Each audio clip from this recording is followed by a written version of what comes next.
Hi guys, welcome back. It's Teasdale here, and we are going back to Old Faithful, this Pauper League. So, I haven't looked at it yet since the post-ban meta, but we're going to be diving into it now. I've made a couple of changes since the last video. The main one is I had 2 spell piercing. The main just did some way of fighting Storm and some early game interaction. I don't really think that's needed as much now, so I've kind of took those away. I've added a Journey, and I've added a Stonehorn Dignitary. Going into that is pretty much our changes. For people that haven't seen the previous videos, I'll kind of go for a brief overview of the deck tech. The deck is basically a blue-white Evoke / Reanimator shell. So he tries to use Mirror Shell Crab as like an uninteractable counterspell. Uses Soul of Migration, Muldrifter, Archaeomancer, along with Ephemerates and counterspells and Preordains and things, just to kind of control the board. Then it late to dinners either a Soul or a Mirror Shell or a Muldrifter, and then goes off with like Ephemerate loops with Archaeomancer, so you can keep bringing back the Ephemerate.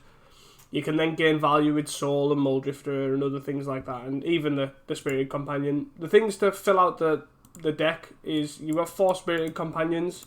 These are just there for the early game interaction. The body's not great, but they are good at just stemming the bleeding. Additionally, they are good to just play, and then on turn 4, when you look at Evoke Muldrifter, you can evoke a Muldrifter, you can Ephemerate it, and then what tends to happen on the other side is they then kill the Muldrifter in their turn, and then the Ephemerate just sits there in exile. This Spirited Companion, because they don't really do anything with it, they don't no one wants to waste a kill spell on a 1/1. If it dies by, other effects, that's obviously fine, but what it tends to do is you just play it and it just sits there, which then allows the Evoked Muldrifter on turn 4, it allows the Ephemerate to come back. So I have found that quite useful. Other things, you have 4 removal spells, got 3 Journeys and a Last Breath. Last Breath is just a spell basically to return with Archaeomancer if we need to. The life gain's not that relevant. Also, we can use it to kind of Last Breath our own guys to gain some life if we need to against burn and such. Dawnbringer Cleric is the secret MVP of this deck. I absolutely love this card. This card has been insane for me. It definitely was before the bannings. Obviously, it'll be interesting to see if it still is as goated as it was. It just looks so innocent and, not very powerful, but all its effects are pretty much really impressive. Like, you can gain life and gain enough life that Burn, Madness, Blackburn, all these are aggro decks, they need another spell or 2, which is good. The Destroy Target enchantment's secretly relevant against pretty much everything. Obviously, it gives you game against Bogles, destroys munitions in Affinity, it destroys Moonsucker Hacker, and it also blocks really well, being a 1/3. So blocking Moonsucker Hacker and such, obviously it blocks Frogmites, other 2/2s. So yeah, it's really good. I've been really impressed with it. So, and then we've finally got 3 later dinners to round the deck off really with the as our Reanimator package. I am running 21 lands. In the Fae version, which is this version, I did up the land count because I did find myself struggling for lands quite a lot. But going back to the Spirited Companion version, I found 21 lands is actually pretty reasonable because you've got the 4 companions and the 4 preordains to effectively just keep the cards going in the early game. So we'll see how that goes. Moving on to the sideboard, it's pretty similar. I've just cut the Revoke Existence and a Spell Pierce from the last video, added a 3rd Holy Light and a Stonehorn Dignitary.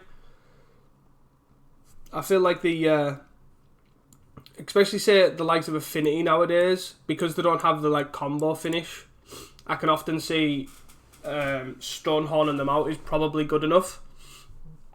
So I am going to try Stonehorn, try bringing it in against Affinity just to see how it goes. Got 3 Holy Lights for obviously any X1 matchups, Fae and the such, even Bogles.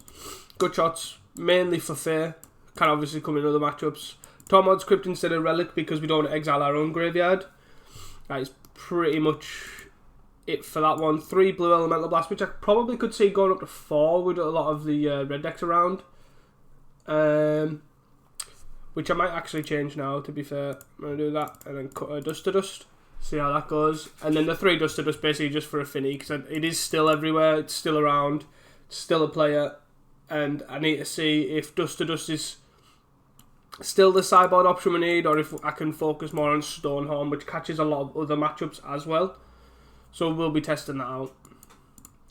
So that's it, guys, for the deck tech, and I hope you guys enjoy, and I'll see you guys for round 1. Hey guys, welcome back to round 1. We are on the play here.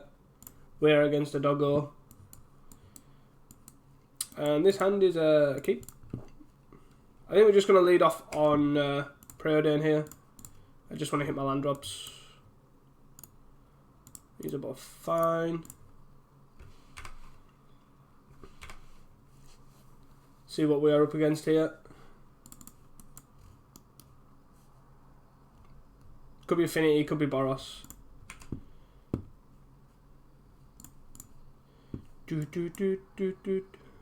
Doggo is a good draw here. 1, 2, 3, 4, 5. So I think I'm just going to top both of these.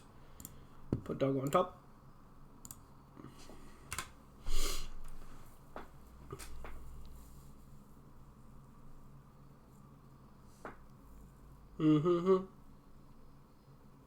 Lightning Bolt me. Okay. So he could be like Mengu's Affinity here. Could also be Boros. Still opens up. I'm most likely leaning towards Boros here, but okay. So this looks like the Red Black Madness deck. Lead off on Doggo here. I'm just actually going to play the planes here in case I want to hold up Ephemerate. I don't think I will, but obviously it is an option. I am going to offer the trade if I see if he attacks. Probably going to kitchen him and fiery temper me here.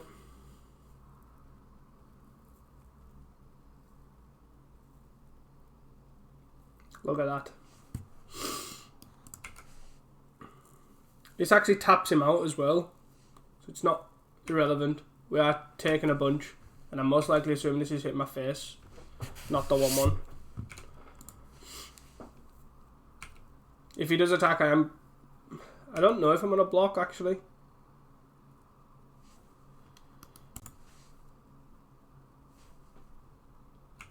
I think I'm actually going to block here.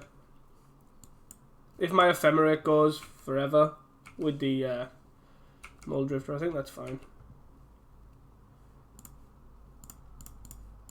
Just going to evoke this Muldrifter here. Draw 2. Draw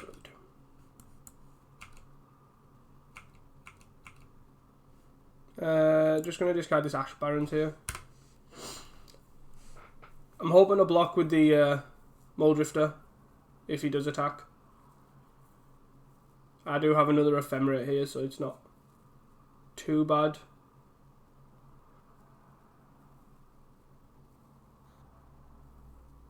Okay.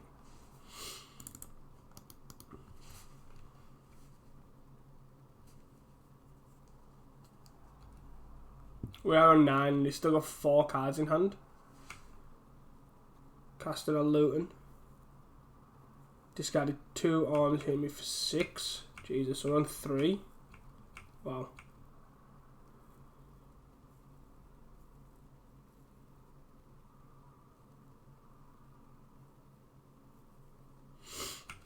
Like, this deck is really clunky a lot of the time, and it does get really clunky draws.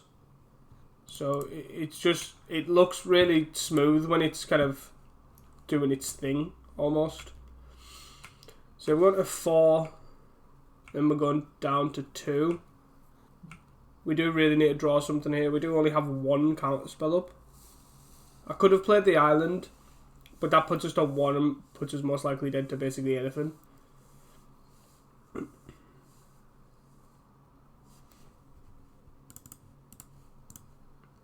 We could easily die here. So 3 cards in hand.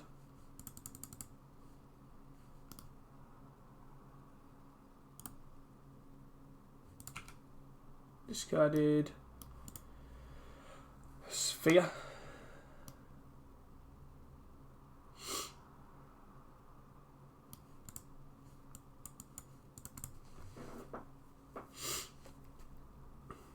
A Gangle. Oh Jesus. Most likely dead here. Red out 2.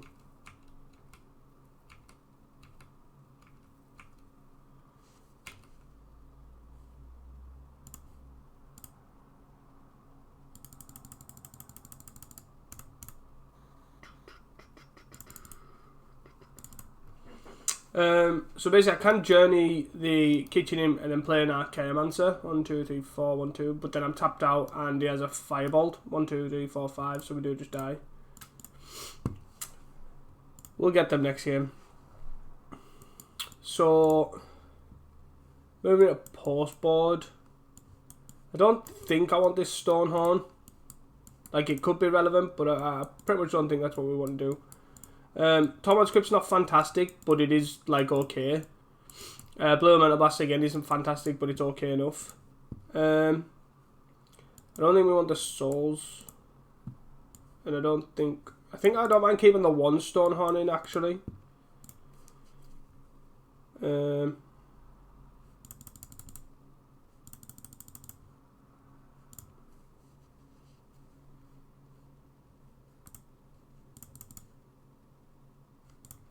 I want to keep the later dinners in.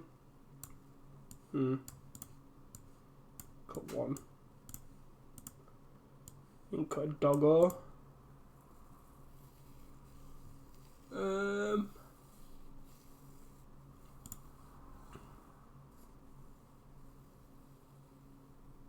Yeah, and probably cut a Preordain here. Just shave some numbers. Cut the souls completely. I don't think that's our route to victory. 1 land, Tormod's Crypt, Preordain. And we can't play this land. This isn't easy, man. Oh, Jesus. When I was saying about the no real issues with mana, I guess I clearly haven't been playing this game lately. I feel I don't need to play this Tormod's Crypt, I don't think. Unless he duresses me, then it's pretty awkward. But again, I don't think it's really too bad. We're just looking for lands here. Oh my god. So oh, I left top. What am I doing? What am I doing? I meant to bottom this. I accidentally clicked on top, which you can't go back from for some reason. Yeah, I don't need to play this just yet. Obviously our opponent can kind of take his time, especially when we're just durdling with 1 land. Discard. Okay. Do I want to pop this now? I think so. I don't want to get hit for 5. It's not the greatest value for it, but yeah, I don't really want to get hit for 5.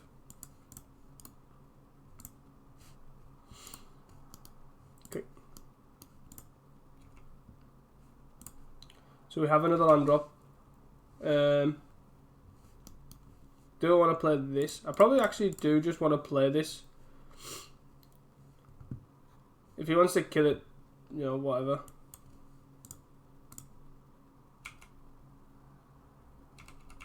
Obviously can't kill this.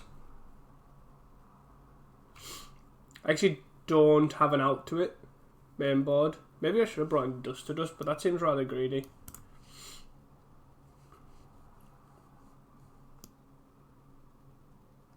Okay. If he wants to kill my Dawnbringer, that's fine. Deals 2 to me.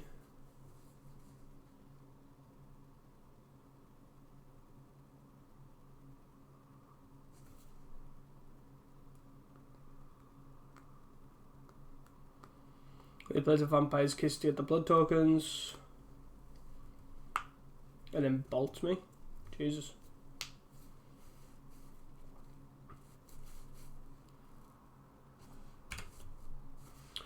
So we are just hitting our land drops now.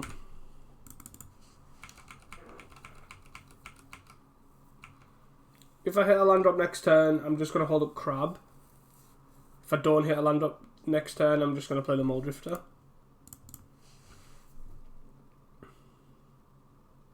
Our opponent's hitting these land drops. He's on 3 cards. Kitchen Imp.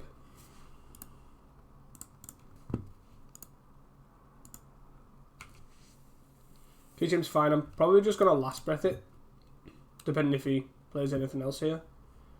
Epicure is fine.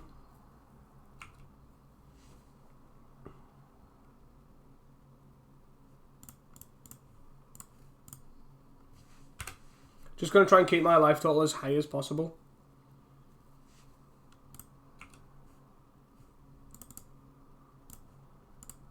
So I'm just going to basic land cycle here for an island. Play the island and then hold up Crab. Going to use it to either counter something or potentially even counter the Fodder Tosser, depending on what he does.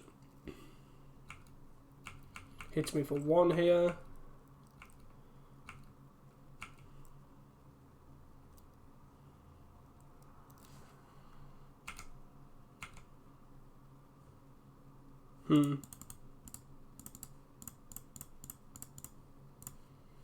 Just gonna play the Stonehorn here just to stonewall this. I could have played Companion. Galv Blast, sure. If he's Galv Blasting that, that's fine.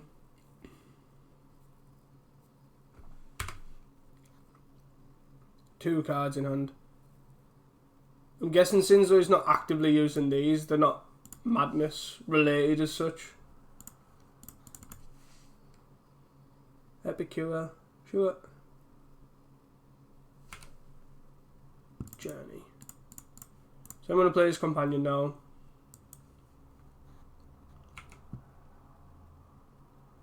Counterspell.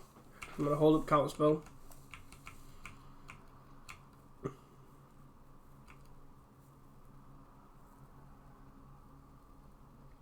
Faithless Luton. So it's just one from hand as well. It's not the flashbacked one. So I think that's fine. I'll most likely just try and... If he's got something madness related, I'll just more likely counter that.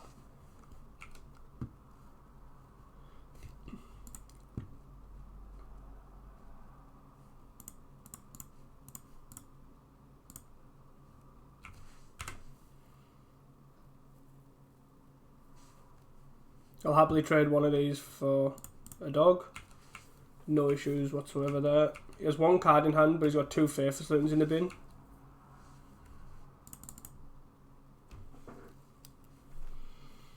So I can play a Dawnbringer here.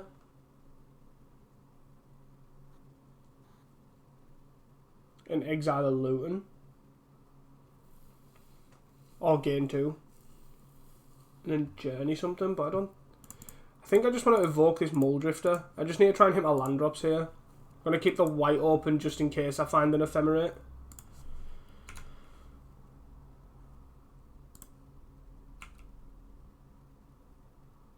Counterspell, Preordain. So that's it gone. And then we get the Preordain here. Jesus. No lands whatsoever. So I'm going to bottom both of these. Wow.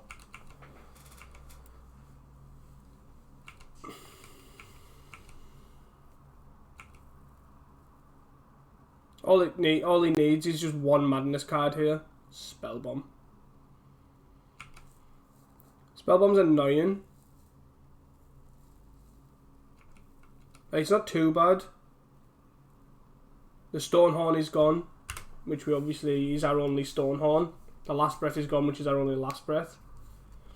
So we're kind of reliant on our Engine B and this Dawnbringer.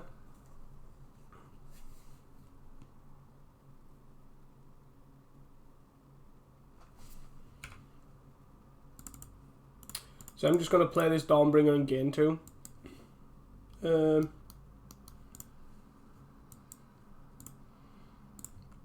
Because I can't... If he only had 1 Faithless in the bin, I would exile the Faithless Luton. But because he doesn't, he has 2. There's no real point in just exiling 1.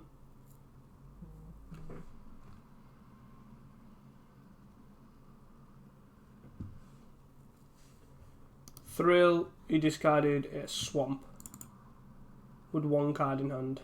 So I'm gonna Blue Elemental Blast this, just to give him long cards. He might have a Red Elemental Blast. There's a Diabolic Edict. Okay, that is fine. He still gets to attack here. I maybe should have counterspelled as well instead of Blue Elemental Blast, because I could have then Crab plus Beb. Okay. I'm just going to basic land cycle here. So no cards in hand, but he has a Faithless. Faithless is in the bin.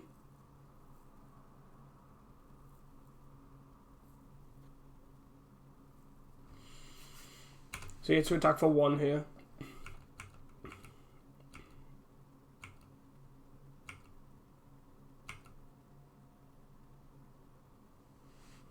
Okay. Ephemerate. Ephemerate doesn't do much yet. Weirdly enough, I think I kind of want to journey this now. Just kind of stem the bleeding here. Then I've got Counterspell up or Crab if he tries to Faithless Luton. Discards a land. Discards a land.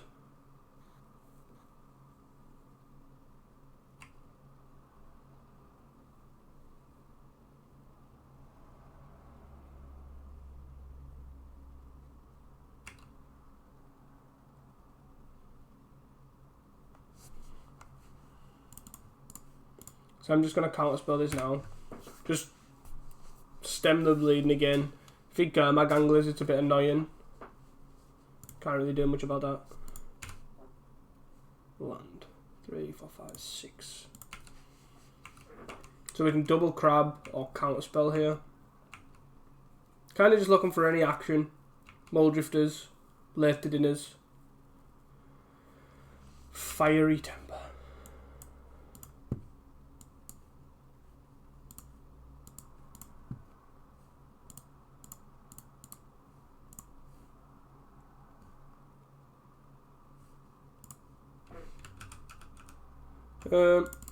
I'm just gonna counterspell this.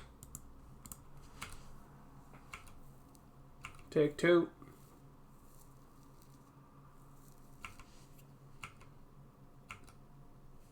Okay.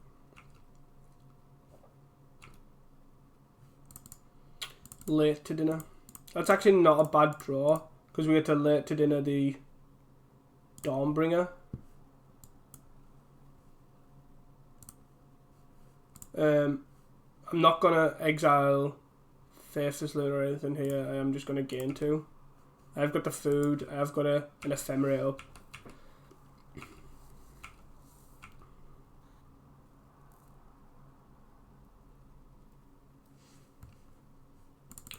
Diabolic Edict. Cool. Oh, I could have chose to exile a Faithless Luton and then flickered there to exile a Faithless Luton again. It's not really something I can... Yeah. This could be annoying. Obviously you could have really good madness draws here.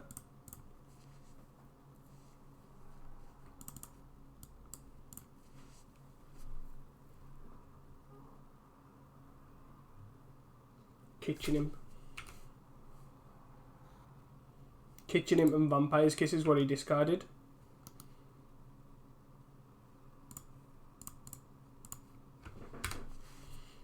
Just gonna gain 3 now just to... Preordain's a good draw. I kinda don't want these lands, so I'm just gonna bottom them both. Archaeomancer. Archaeomancer is also a good draw. Obviously allows us to bring back the Late to Dinner.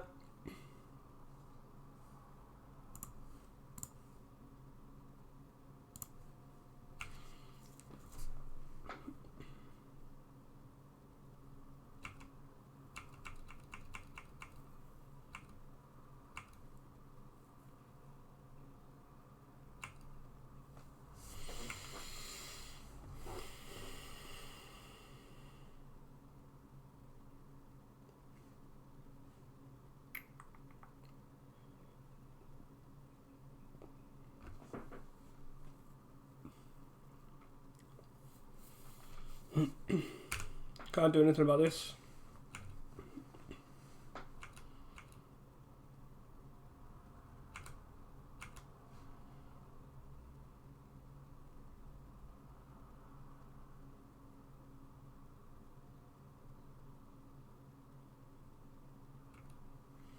Hits us for 2 down to 6.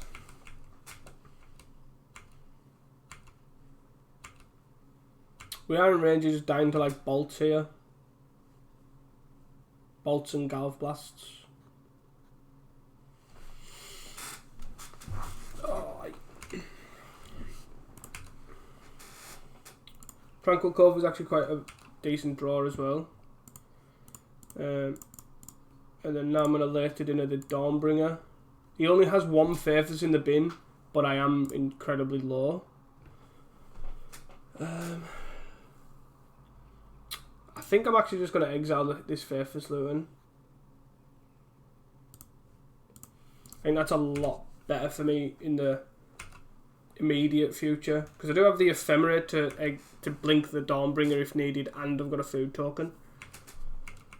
Should have attacked for 1 there, but...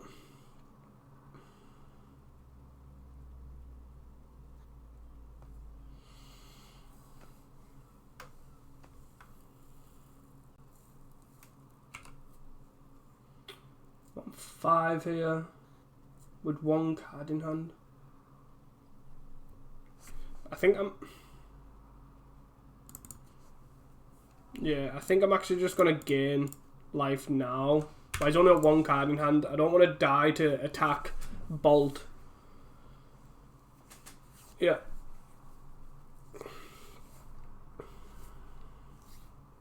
Again, we could still easily die here. He's just digging for another burn spell. There is a lot of them in his deck. We're effectively on 1. Yeah. No answer to this is quite annoying. And just... Yeah, it seems like a pretty awkward matchup, to be fair. Just because we don't have so much direct life gain. And the deck attacks from really weird angles. Obviously getting screwed like we didn't help, but... I think we could probably get there, but the opponent was definitely prepared for our style of deck. Like, he had the edicts and stuff to kind of basically get through the ephemerate loops, that sort of thing. And obviously crab, so he doesn't really like attack on the right angles for us, I don't think. So with pretty poor draws as well on my half, I don't think it's that great. He did have quite an anemic draw, it was quite slow, but when it's quite slow, it seems to favour the Madness deck. It's quite resilient, where Blackburn and Burn in general just aren't. Interesting that he also runs the, I'm assuming, Galv Blasts. The Galv Blast for the vaults and stuff, as opposed to what I would guess is usually like Fire Blast. But anyways, guys, thanks for watching. I will see you guys for round 2. Hi guys, welcome back to round 2. We're on the play here.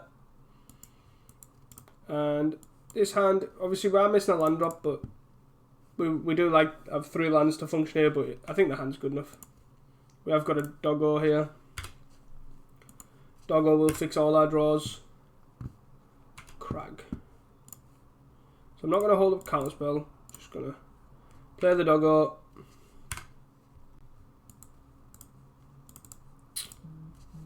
And go from there. So we are against Boros, most likely the Metalcraft version with Frenzy and stuff, yeah. Land? No. So we are going to hold up Counterspell here. We are missing a land drop, which is really awkward. But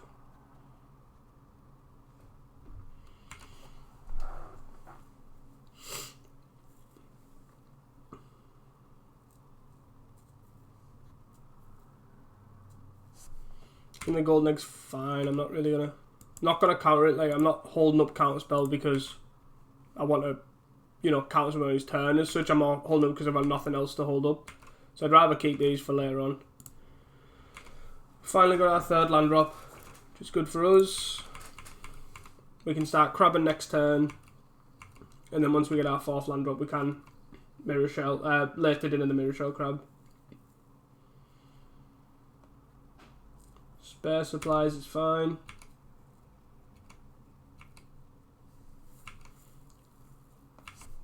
This most likely says he's not running cold off a rebirth, but can never get used to them thriving lands, and I don't know why. So yeah, just gonna basic land cycle this here. We have 2 white sources, so I'm just gonna get an island. Just gonna attack for 1, and I'm basically gonna crab anything at this point.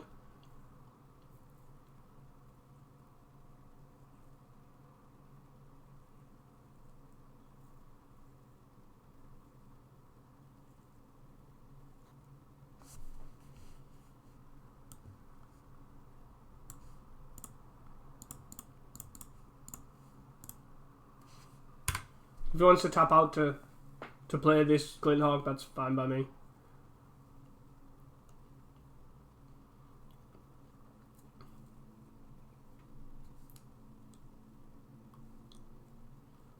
I do have a last breath answer for it, so I'm not particularly worried. But I am basically just gonna reanimate a big 5/7, not attack for 1, and go from there. Hopefully the crab kind of gets there, but he could have a journey here. 4 mana for a monocolored guy. Well, that is annoying. There goes my answer. So we do need another land here for these souls, but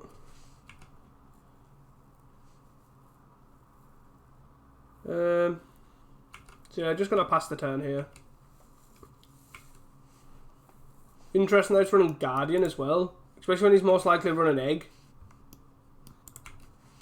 Running Synthesizer and some 4-drops is definitely a bit sketchy.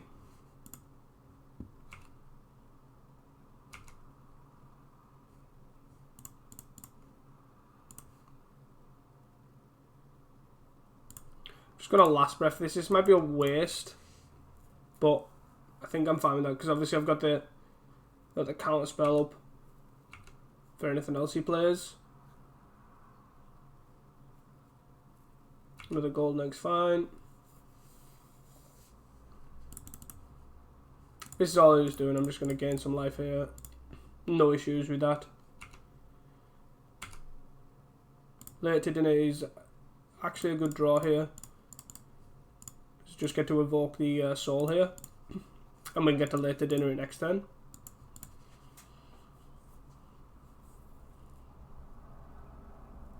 Just got to start attacking in the air. Having the Guardian in the deck's pretty strange. We don't really have any answers for it. We don't run Unmake, we don't run Curse of the Chains or anything like that. We solely just are trying to counter it. So it's not too much of an issue. What? I mean, I haven't got the mana open to evoke this, so it is literally just wasted a Galv Blast, so I'll happily take that.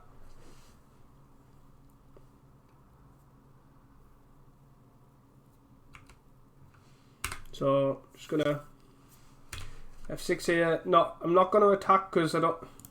Like, he could take 5, which I guess is fine. And then just kill the journey. So he's gonna journey the Mirror Shell here. This is fine. We do obviously have main deck answers to the journey. And he's tapping out for this. So this is fine. If we do draw an untapped land, that's great because we can hold up Ephemerate. Does he feel like an attack for 2? He does. Go. Journey.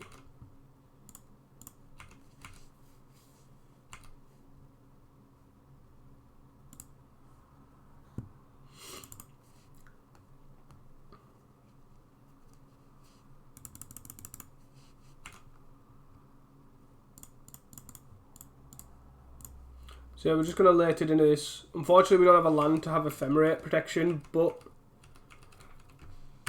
we still have another soul in hand, so it's not the end of the world. If that sort of thing comes up. 4 mana. Another one, sure.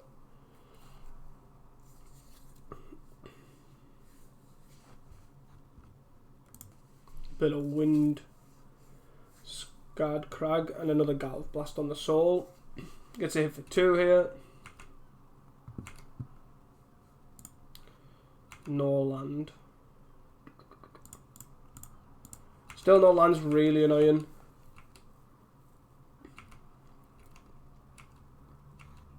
I might actually throw one of these Ephemerates away on a Spirit Companion. If he, depending on what he does here. Because we are effectively just going to be racing here, I think.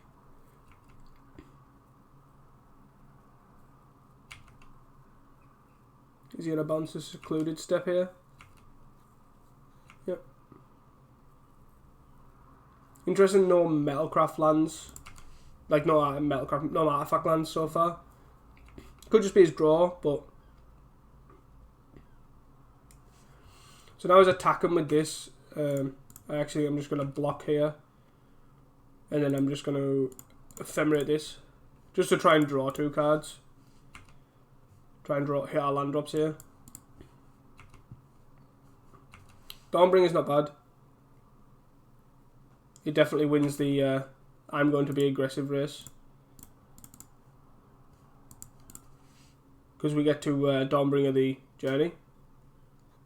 2 mana. A Braid. That's actually fine. Like, I'm not particularly worried about the Dawnbringer, the Ephemerate going forever. Like, I could lose a bird here for it, but I have a second one, so I'm not particularly worried. Can stay in exile. Moldrifter. So we can Moldrifter Ephemerate. Probably not something we want to do just yet. I'd rather just Dawnbringer here. Exile the... Hit the enchantment, and then we can basically start racing.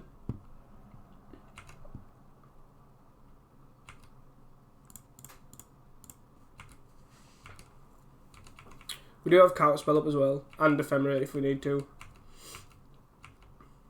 Being stuck on 4 lands is really awkward as well, because we can function like really well on 5. Because we basically get access to pretty much everything we need apart from hard casting the 2 threats. So he's now just... Oh, he's attacking with both. Okay.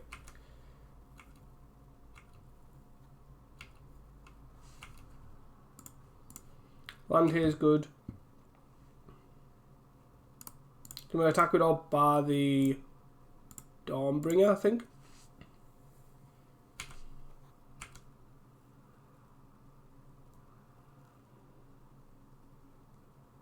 He chumps there. He takes 4 here. 1, 2, 3, 4, 5, 6, 7, 8, 9. So he has 4, 5, 6, 7, 8. He has 9 mana open.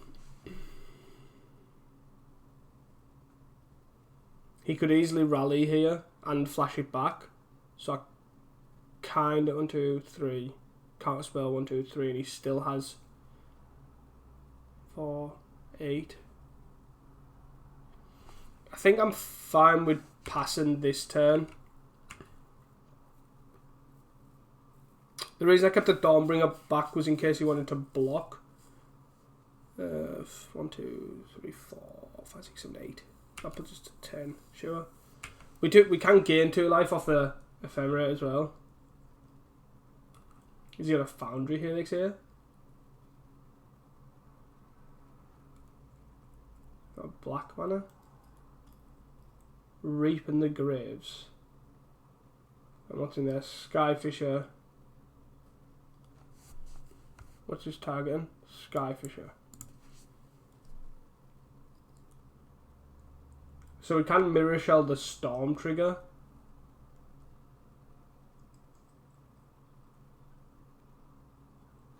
But that doesn't really do anything. This is fine. And then what else is he getting back? The Thraben. Oh, the Glinhawk's exiled, isn't it? So he gets to get back those.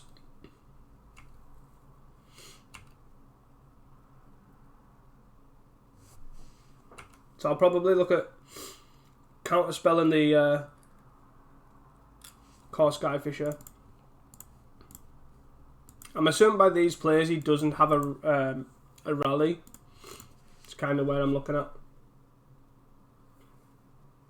This is fine.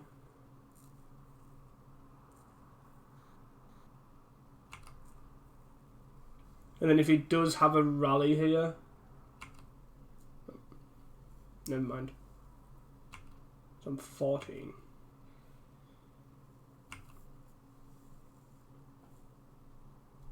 Like, I could have looked at Ephemerate into exile the Sky Fisher there and kept the counterspell, but I don't know how correct that was. God. So I think before blocks, I'll probably just do this.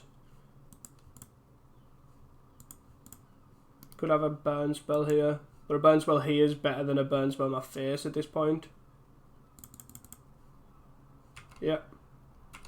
Pretty unfortunate, but... 9 and 6. Doggo.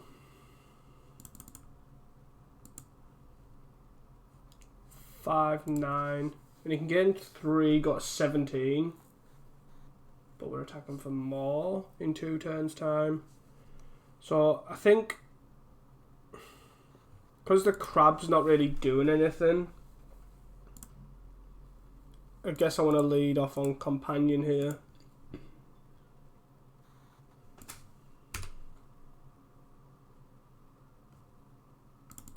Counter. So what I'm going to do, might be quite aggressive, is basically journey this. Then I'm going to hit for 9.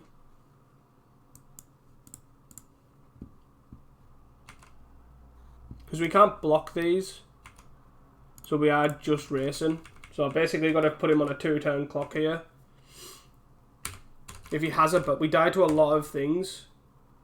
Rites of Initiation, Rally the Peasants, Bolt, whatever he's basically got in his deck. Yeah, we had it. Really unfortunate there. So the second Stonehorn's good.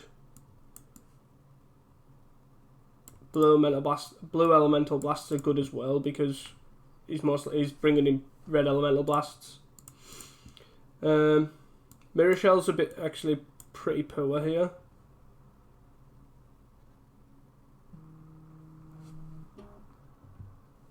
So that's pretty poor. Companion's okay, but I can see Shaven 1. Probably try that and actually not board him 4 Blue Elemental Blasts. 3 seems fine. We see no Egg as well, which was quite surprising. Especially how far into his deck he was. But yeah, we'll try 3 Blue Elemental Blasts and 1 Stonehorn. I think that's fine. I don't think this particular matchup's bad. I think that's actually quite a draw to the deck, is how resilient and quite good it is at keeping up with Boros, I would say. But for some reason we're being absolutely screwed by these lands. Mulligan. So yeah, we are going to keep this. We are going to send back. I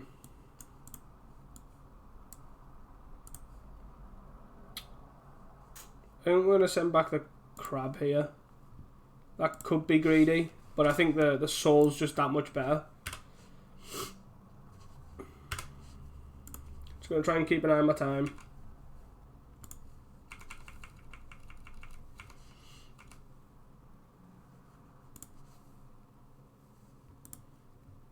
Thread Inspector's fine.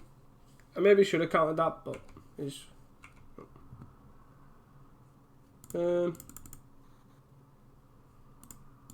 weirdly enough, I think I'm actually going to counter this. Just keep things off the board, stop the clue tokens as well.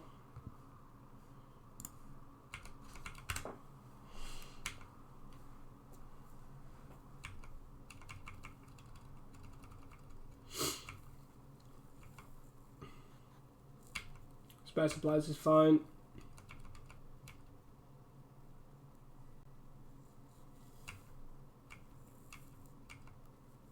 I can't believe our opponent ended up playing casting a Galvanic Blast on a soul that was already being evoked, and we lost that game. Just really unfortunate on the mana. The few leagues that I have played with this deck before the bannings, it never really had that much of an issue with the mana because it had the Preordains and the Spirits early. But for some reason, today of all days, it is having an issue. And again, we are stuck on 4 lands. We could have Preordained there, but I think it was a bit greedy to hope to get an untapped land to then late to dinner. So I'm just going to literally try this. Just tap out for... Yeah. Tap out for a late to dinner here. Interesting he didn't attack with a Thraben, but I guess he didn't want me to trade up 1 bird for it. We're going to lead on Preordain here. Try and hit something relevant. Blue Elemental Blast, Ash Barrens. I don't think I need a... I don't need a 6th land, I don't think. So I'm going to bottom this, and then I'm going to top the Blue Elemental Blast, just as some form of interaction. Name white.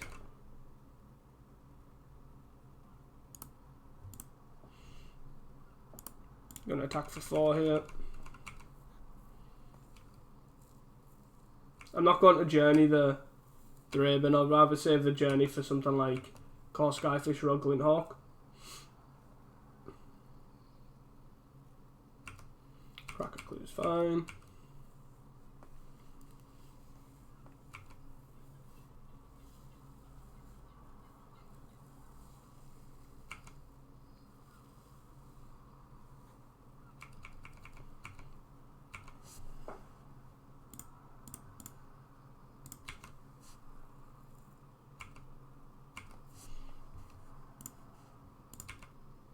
One, two, three, four, five, 6.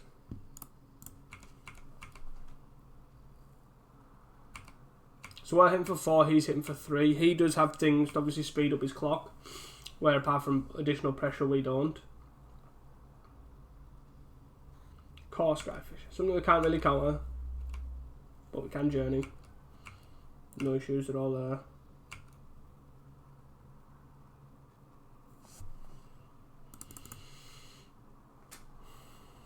Spare supplies is fine. Obviously the awkward thing about all this, like this engine that he's got going on, is when he does try to cast a spell that we do have a problem with, it most likely isn't going to resolve because he's halfway through his deck seeing X amount of Pyroblasts. But we will see.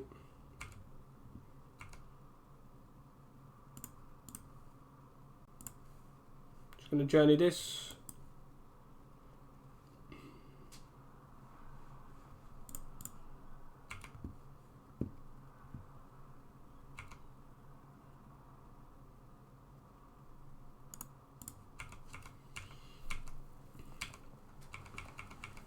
Our opponent's now at 10. Unfortunately, we can't counter. We don't have access to counter Rally the Peasants here, and he has the mana to flash it back as well. That would hit us for 11. There's something to be cautious of.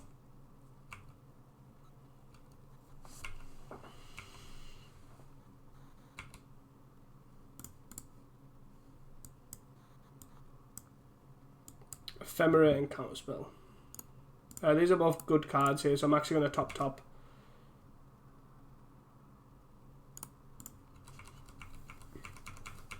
This allows us to counter something next turn, while also potentially playing Soul with Ephemerate up the turn after. On our following turn, sorry.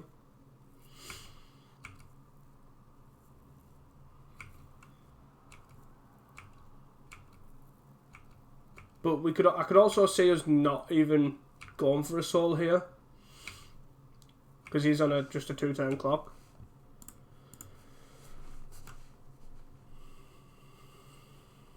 Cracking the spare supplies. There's 6 cards in hand.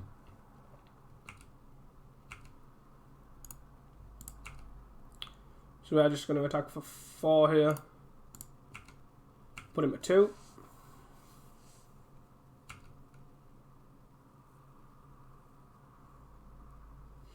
I don't think we need to particularly play this soul here. Just going to hold up counterspell and 2 blue elemental blasts.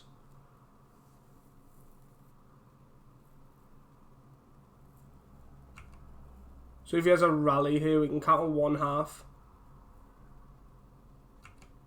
That would put us. That would make him attack for 7.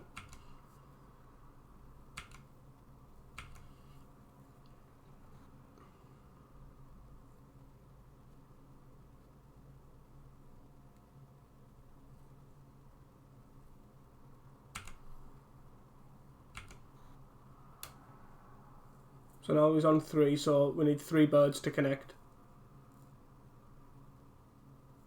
Galv blast my face.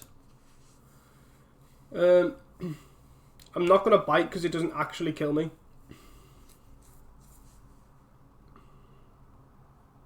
Lightning bolt my face. Obviously this I have to blow a mental blast.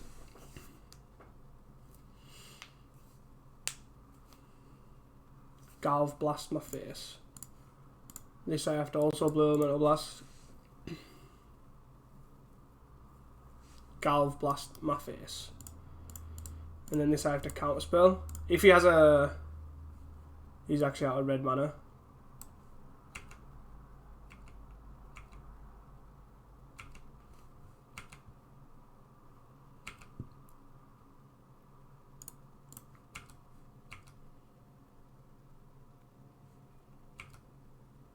Whew.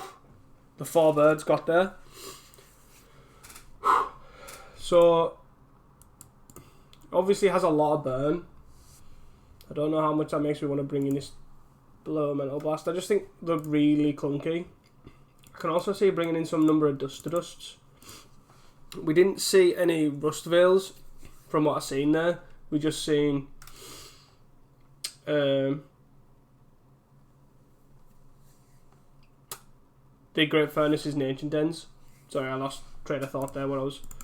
So, maybe we don't want to really bring these in. They've obviously got spare supplies. Obviously got golden eggs. I don't think this is what we want, personally.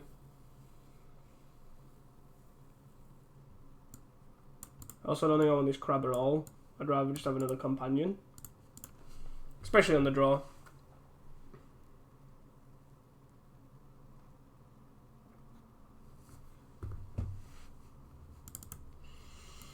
And again, another 1-lander. We are going to mulligan this. This hand is infinitely better. 1, 2, 3, 4. We can need all of this. We need these 2 definitely.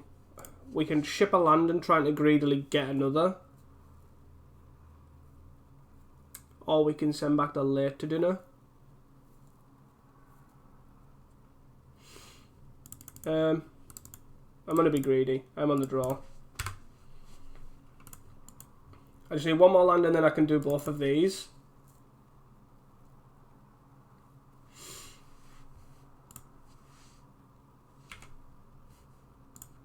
Should have put the Muldrifter on bottom. Who'd have knew it? That's not the worst because it means we can throw 1 away on 3. 14 minutes on the clock. Another Muldrifter. Okay. I'll pretend like we have some counterspell.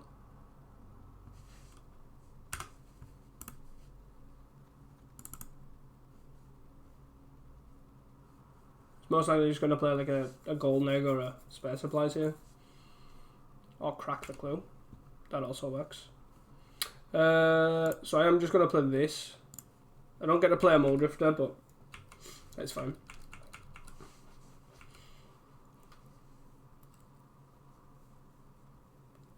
If he leaves red open,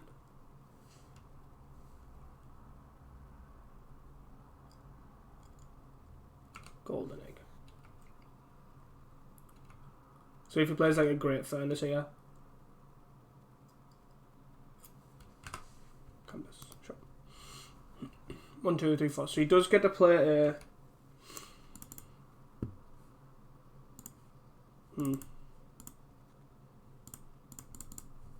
I'm just going to evoke this Muldrifter. Draw 2. And a Ephemerate. Draw another 2. Weirdly enough, I think I'm just going to discard this Soul here. So next turn I can then late to dinner it and hold up Blue Elemental Blast. He's probably going to Lightning Bolt the Muldrifter. Yep. That's fine. Oh no, as if you got the Bog. Absolute punished. 1 of natural Bog. Jesus. My luck in these past few leagues has been abysmal, I must admit. So, that's fine. It's to attack for 1 here. Rebound obviously can't do. Preordain. So now I'm just gonna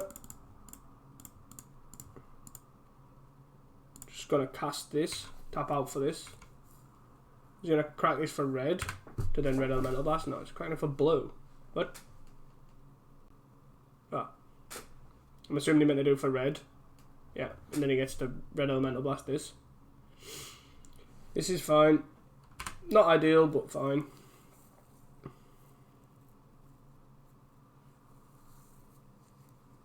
Wait till late to dinner it back and then either preordain and blue or hold up blue elemental blast.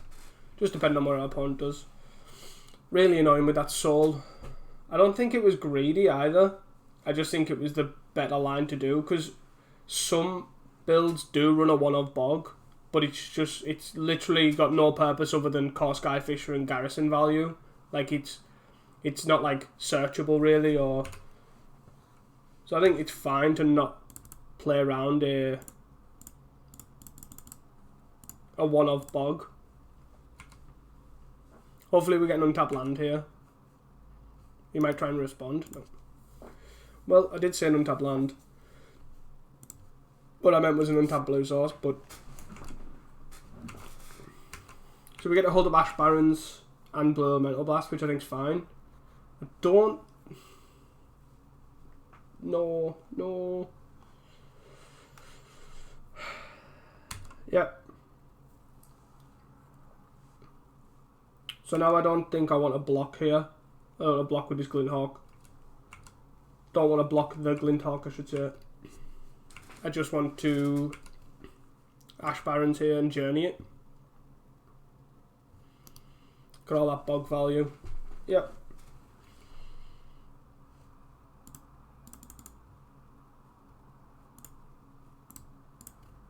Just want an island here.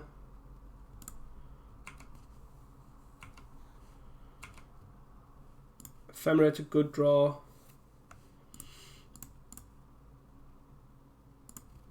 Just want to journey this Glinthawk. I think I'm then going to preordain.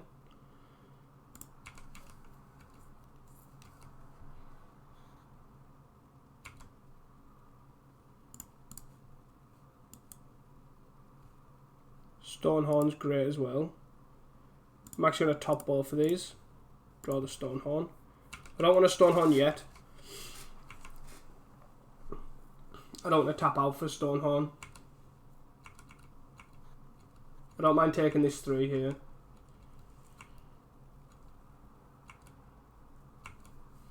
Our opponent does have 6 cards in hand.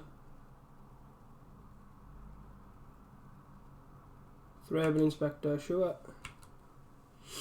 I think I'm just going to gain 3. Crack a Clue's fine.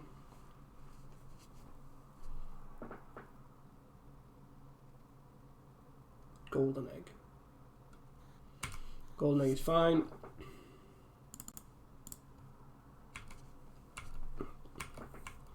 Just going to gain 3 here.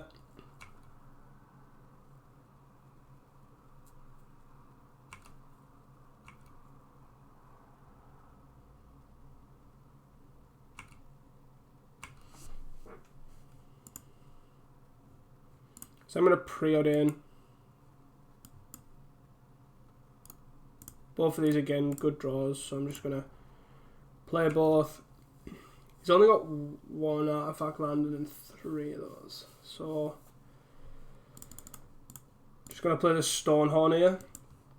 Hold up Blue Elemental Blast Ephemerate, most likely.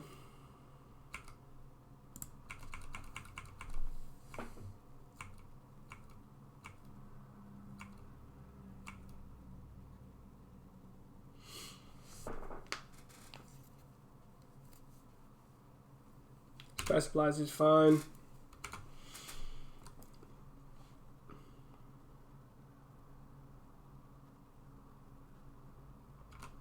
Cycle a step.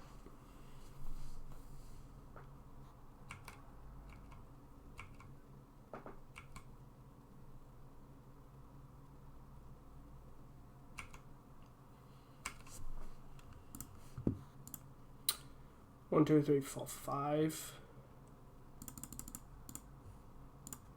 I think I just want to cast this.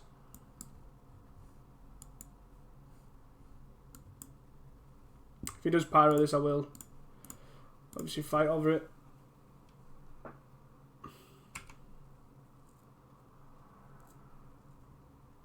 Crack a spare supplies, sure. Is he trying to find another one? Okay. An untapped land would be nice. Not that. So I'm going to attack for 2.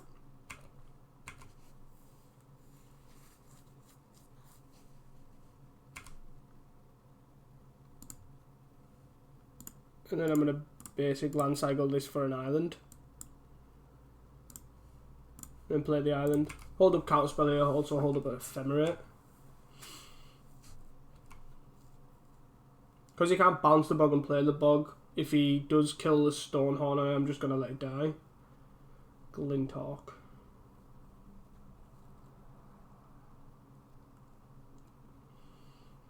Glinthawk's not fine, but it's I can work around that.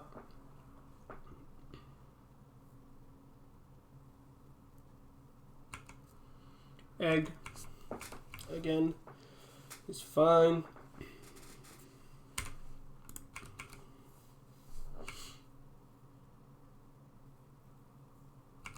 Gets a hit for 2. Sure.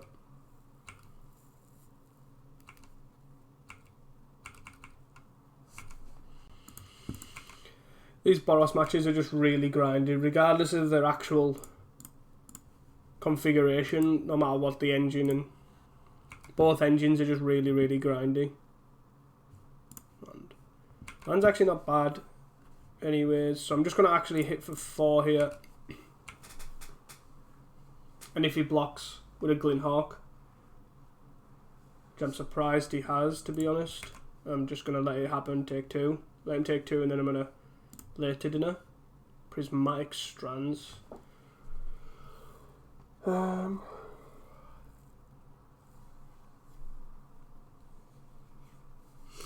Prismatic Strands, so what do I want to do here? I think I probably... Weirdly enough, I think I just Ephemerate the Mole Drifter. I don't think I have a real issue with that. Galv Blast the Mole Drifter. So yeah, I'm going to counterspell that. If he starts wasting his burn spells on this interaction, that's fine for us. Spare supply, sure. He tapped, also tapped wrong. Oh, well, I guess he has a golden egg, so it doesn't really matter too much, but... Ephemerate that, that's fine. Last breath. Okay.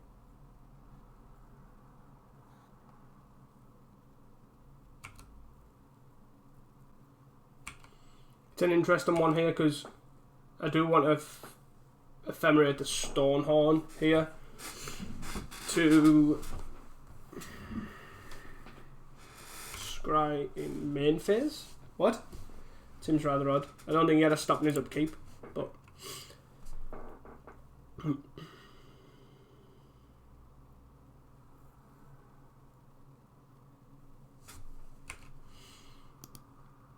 Guys, and bring back the bog. So I don't really want to waste his last breath on the Glinthawk if he's got a bog. I guess at this point I probably... I think I do actually. I need to just... It is just a race at this point. So I need to get this 2 damage through. I am actually going to do the Mole Drifter as well. Just because I need to try to find an Archaeomancer. Or more lands. either works. Just going to gain a life here. Going to hit for 2. So we do have a late to dinner to bring something back. 2.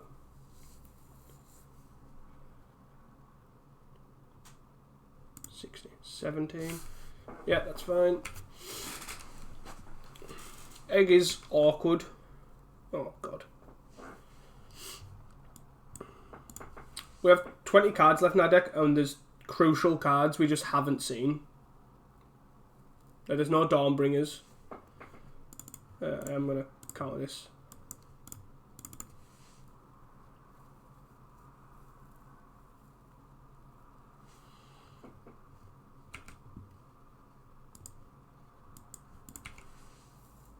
Again, he has got a bog as well, so just something we do need to be cautious of. So I don't want to like throw this counter spell away.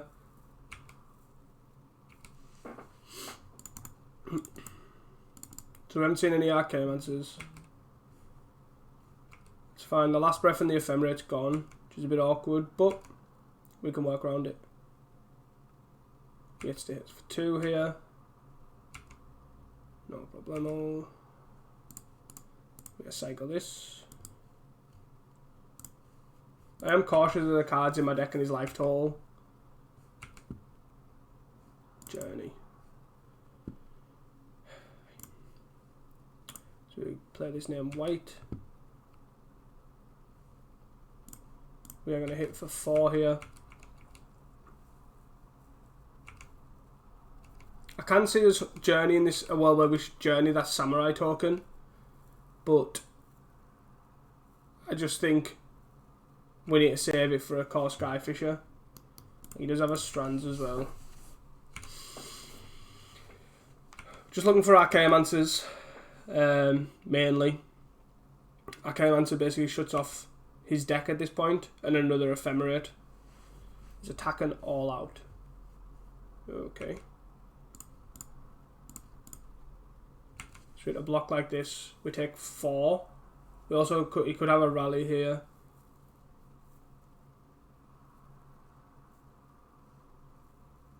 Or he could have a bolt. Bolt on that is fine. Because he can't bog it either. This is fine. He had to kill both our guys.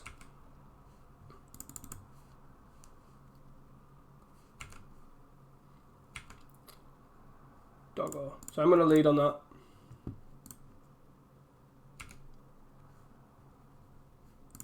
Dawnbringer Cleric. That's actually a good draw as well, because we get to exile the Prismatic Strands. We can do that after attacks though. So we're going to attack for 4 here.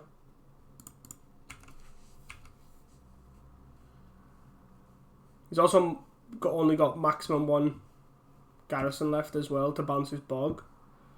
So we get to late it into the Stonehorn. Prevent this combat here.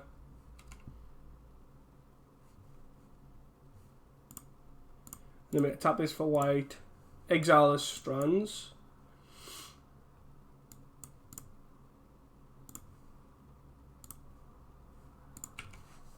And then we have a counter spell up.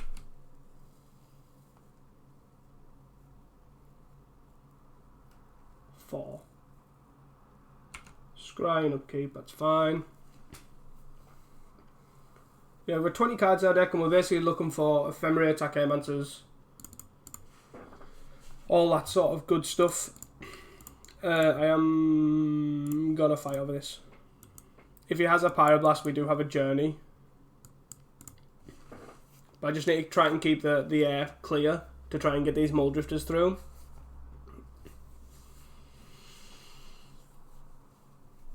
Obviously skips combat, and then we gain 3 here. Journey. Journey is not what we're after. We're going to fly for 4 here. Put him to 11. Again, there is a world where I could journey these, but my route to victory is basically Skyfishers. Counting the Skyfishers. Journeying the Skyfishers, sorry. So, that's what I'm kind of going to stick to. He gets to attack for 2, most likely. Chop. We're on 9. We could easily die at 3 burn spells. Soul. Soul's a great draw. We're going to attack for 4 here.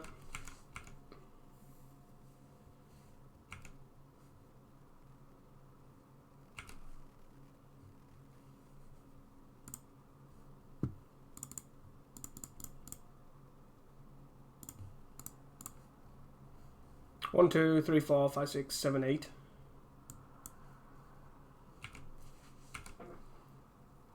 Okay. He also is on an effective 16 too. So we're not out the woods yet. Scry.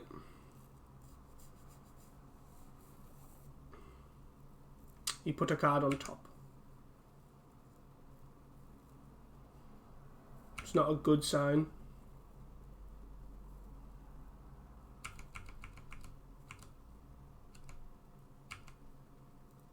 I'm assuming he's got 2 burn spells here.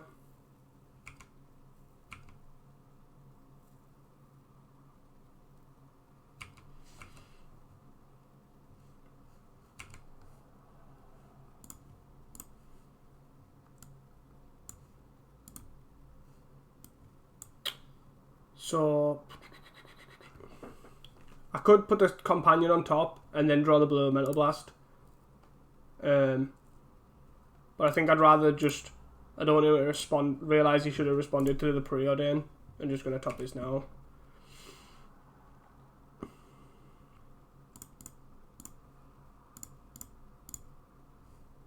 So I'm just going to hit for everything here. Hit for everything in the air, I should say. He gains 3, goes to 13.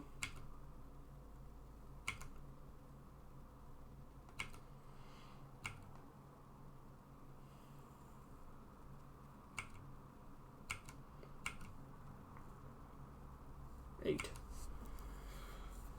1, 2, 3, 4, 5, 6, 7, 8. So he's scrying again. I'm assuming he doesn't have 2 burn spells. He puts a card on top again. So he put 2 cards on top. Glinthawk. Glinthawk's fine. We can journey that.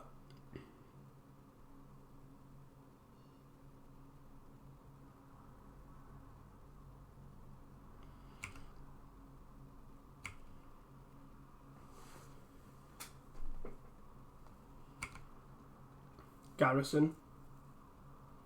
So he does have 4 garrisons. He's brought back a bog. Is he hitting us for 2? He's hitting us for 2. So we can look at double journey in here. Journey the Glinthawk, journey a Thraben. And that plays round removal. I'm going to companion here first.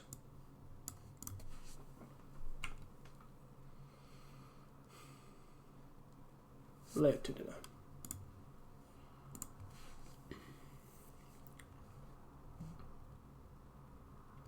So journey. We're definitely journeying a Glinthawk. Do we journey a Thraben? I think so.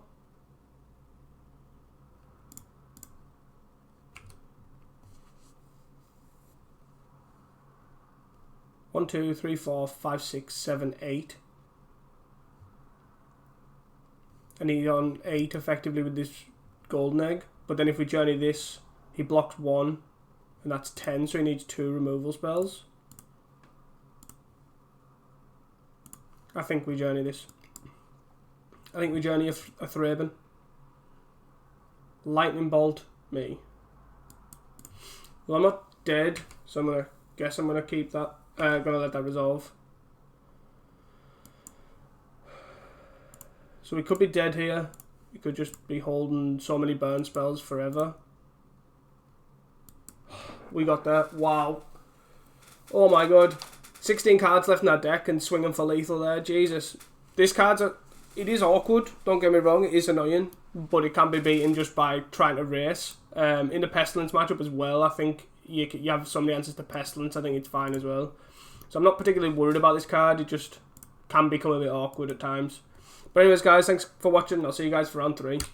Hey guys, welcome back to round 3. We are on the draw here, and we are going to keep this hand. Got 2 lands and a preordained, so I'm not going to mulligan this. Looks like we're most likely against Affinity here. Ooh, I guess we get to see how good the we're going to top off these. How good the Stonehorn is.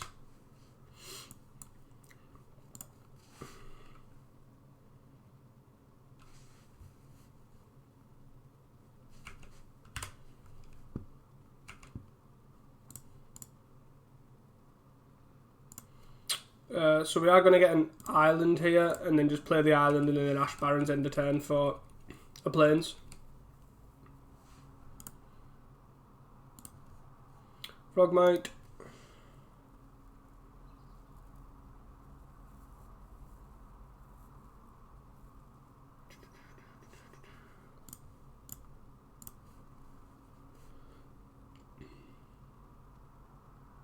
Deadly Dispute here.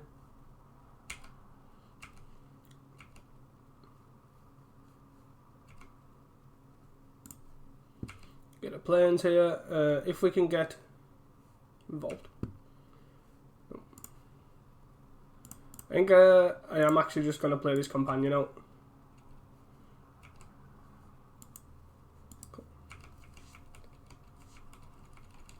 Maybe should have played the Muldrifter there, but without, I'd rather play it either with an Ephemerate up or to play a land drop.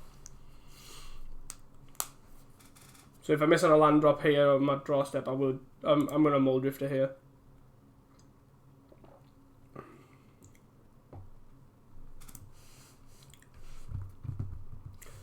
Trinket Mage. Looks like I'm getting Blood Fountain here.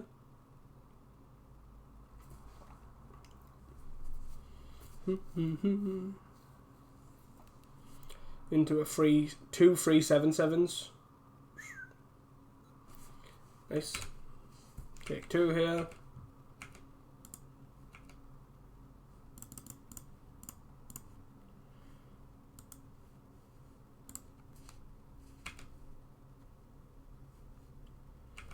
Jesus. I don't know really what's up with it. Like, I've run this through about 2 leagues so far. Had no issues with lands. And then every game so far has been issues with mana.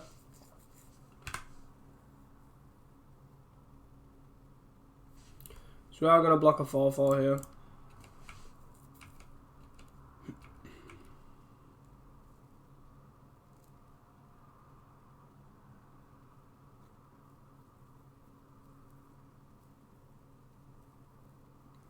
Splurging his stuff onto the board, as Affinity does.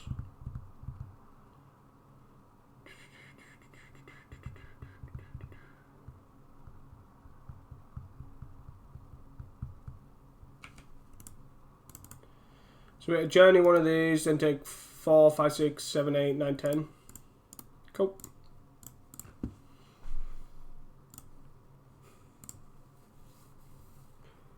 So moving into the sideboard here, we've got 3 Dust to Dusts and a Stonehorn.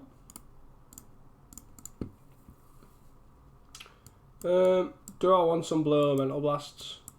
I don't think I want all 4.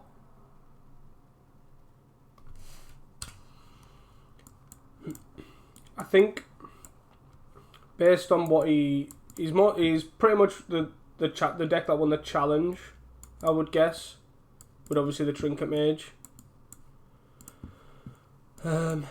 Crab is probably a bit awkward. Take out a companion.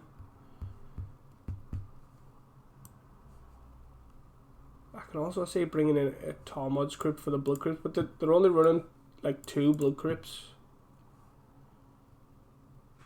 Last Breath basically hits nothing. Shave and a Preordain. Just do a bunch of shaving here, I think. And just try and hope for the best. Maybe don't want 4 blue Elemental Blasts, but I guess we'll see.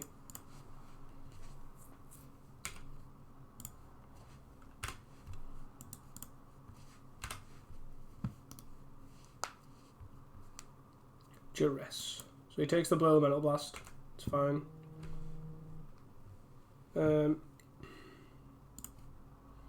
I guess we just play the Dawnbringer here. We have kind of no real reason not to. I'm not going to exile this, I don't think.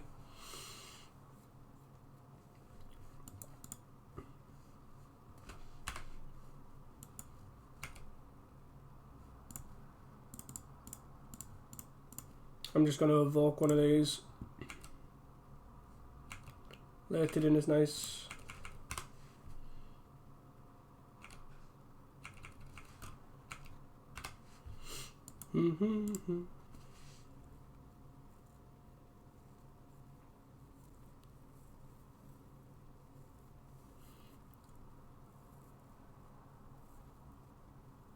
Cool.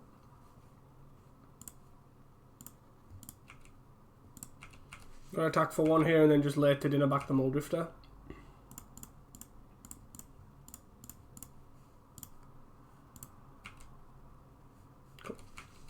Keep hitting our land drops. Get the Archaeomancer back the later dinner as well.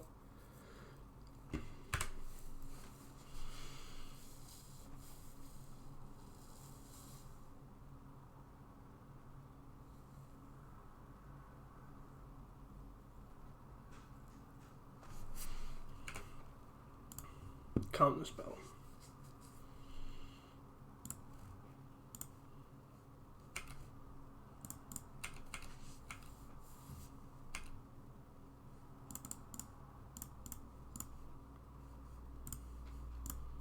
I'm just going to bring back this late to dinner because he then needs an answer to the Archaeomancer and a late to dinner and a Duress.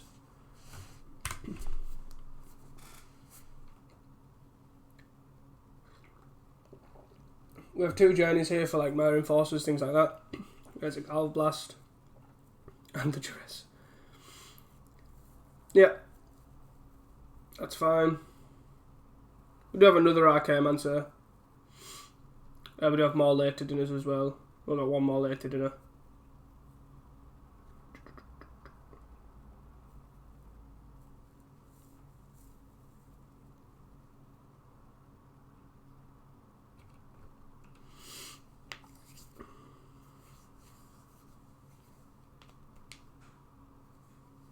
Is he digging for a Thoughtcast here?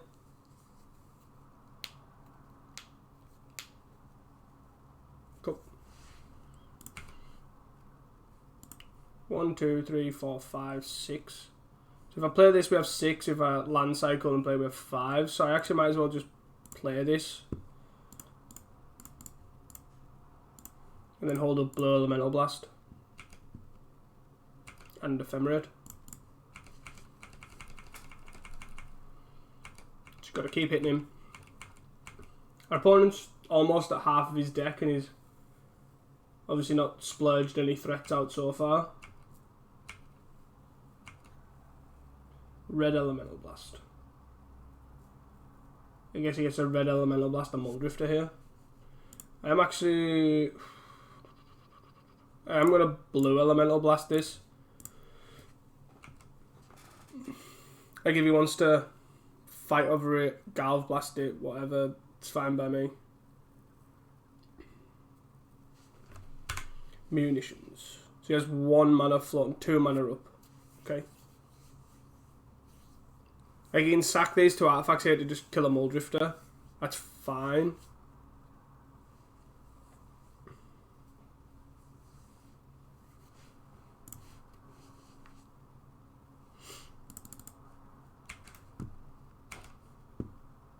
Stonehorn.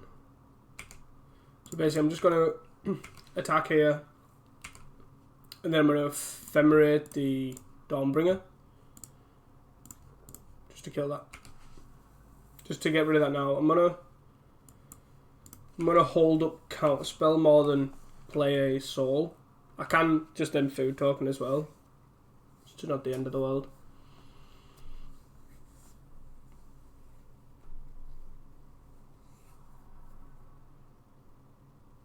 Eco Wellspring's fine.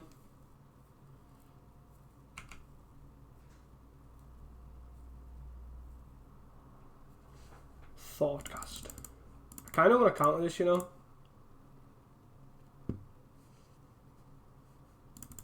Like he's had a fairly like easy-ish draw here, so reckon his bargain's fine. Goes to 11.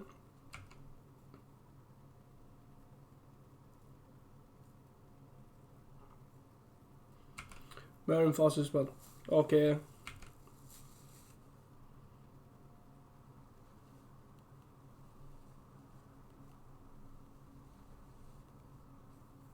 Is he got another duress here? Gangler.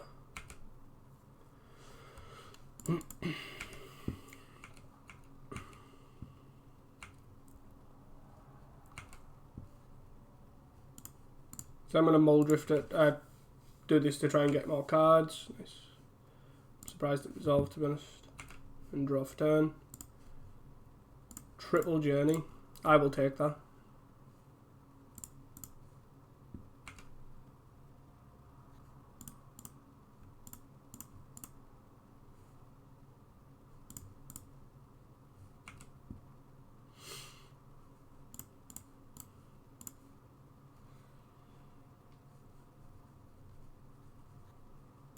And he concedes. Wow. That was a very poor draw from our opponent, I think, more than anything.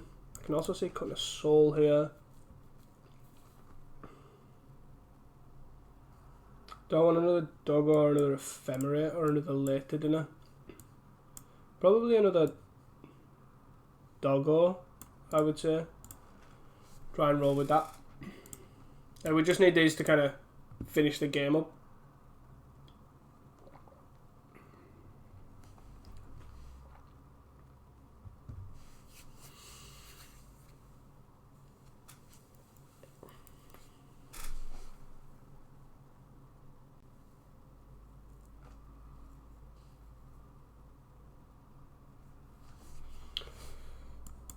I do like this hand.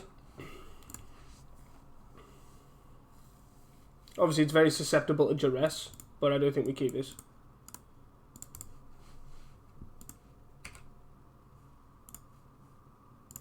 It's a good draw for being susceptible to duress.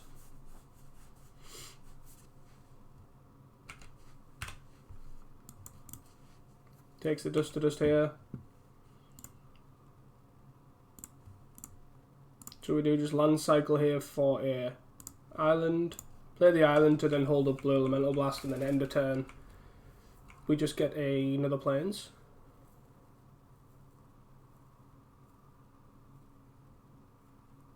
Gives us our dust to dust mana. Star.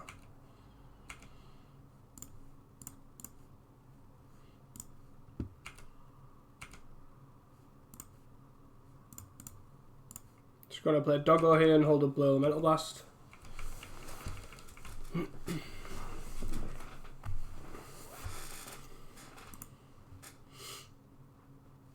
Blood Fountain, this is fine.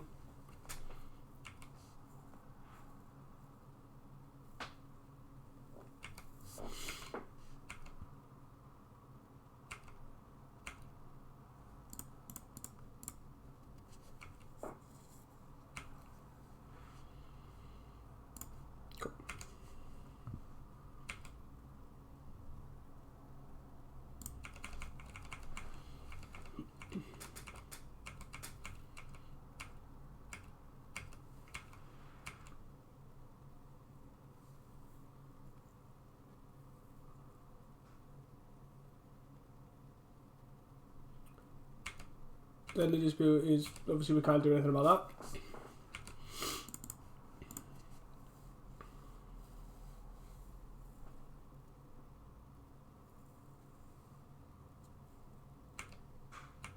He's discarding down to hand size.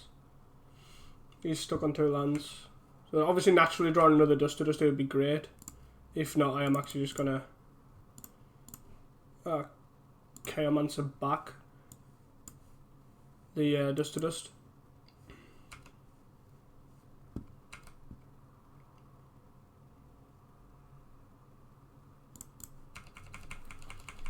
Hit him with the doggos.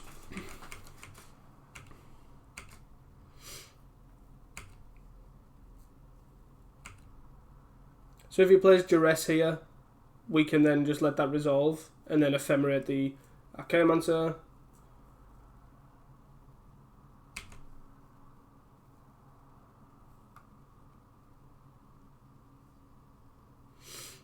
So now with our land drops, we can ephemerate, then counter, and then potentially counter the burn spell that he points at this, and then Dust to Dust. So like I'm not going to do it now, because then he can respond with a burn spell.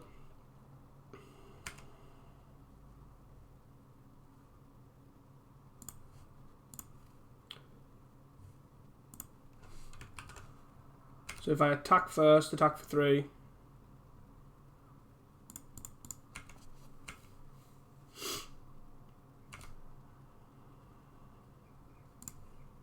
And then we ephemerate this. Cool. And then basically from there we can ephemerate by holding up blue elemental blast, which is all we need because the only things we're bothered about is red elemental blast or Galv blasts, and he can only have 1. And then we get a Dust to Dust his lands away, and then we just loop it from that point on. Nicely done. Anyways, guys, we'll see you guys for round 4. Hey guys, welcome back. Our opponent, we are on the draw here, and our opponent kept 7. We are going to keep this hand, and we are against mono black. Most likely, we are against mono black control.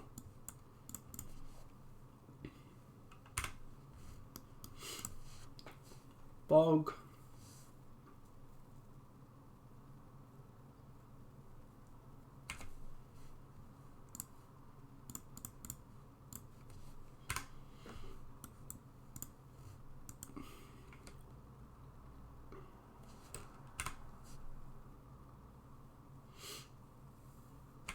Defile our 1/1. Sure.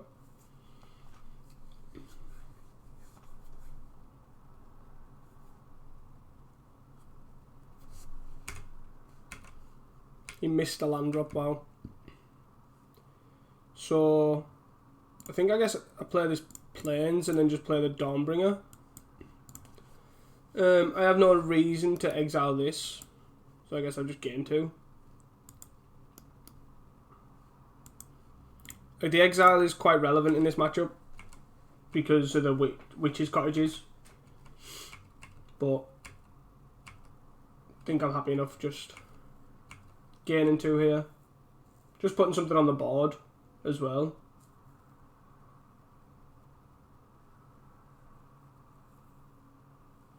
Chainer's Edict. Chainer's Edict's fine.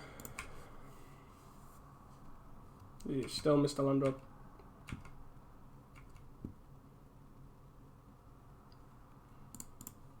I'm just going to exile this Chainers.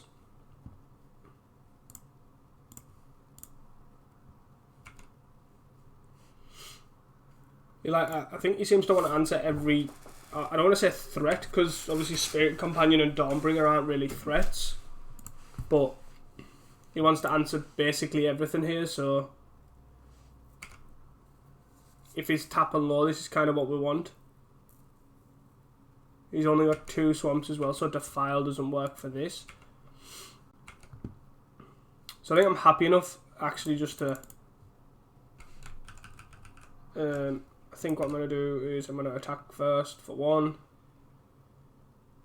He did find his land drop.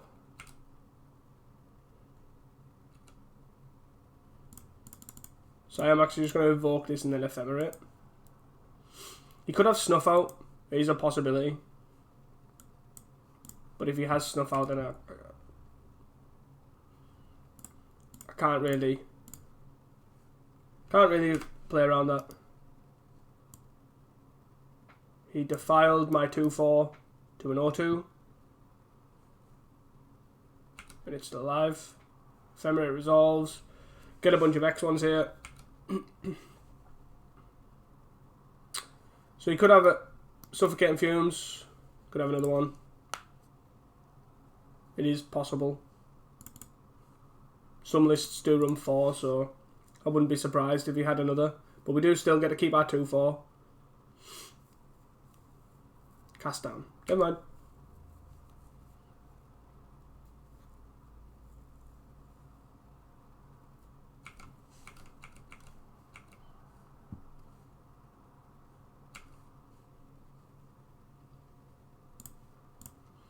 Just gonna Dawnbringer here.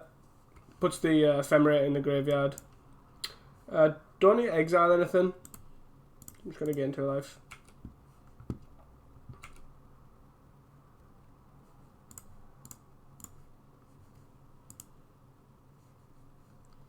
Basic land cycle for an island here. I don't need to play the Stonehorn either. It's more something I think I'll look at keeping in hand. Like flying for 4 here is enough pressure.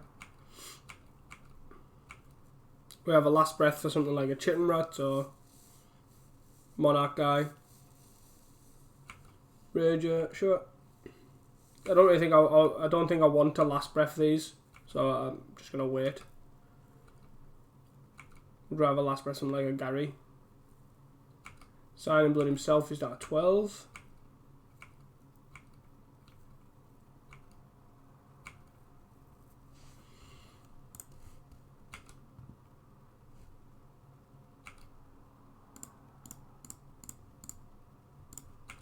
Don't need to attack with this because he's just going to block it. Let's attack for 4.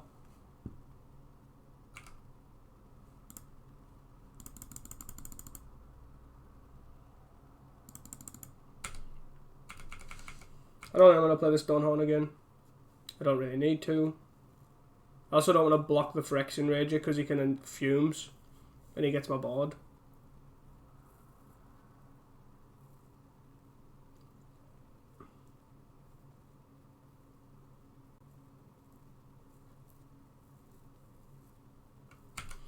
Chitin Rats is annoying, but it's fine. Just gonna put that on top. Rager, sure. So now, like things like this, I'm just gonna play the Stonehorn. Obviously, no point in him attacking either.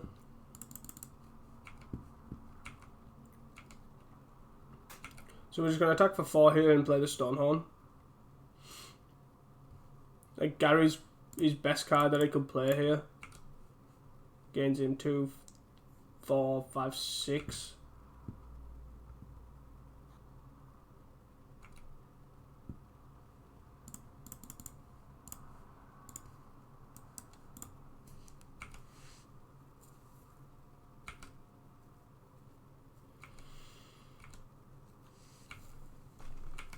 So he basically needs a Gary here, or a Suffocating Fumes, I guess.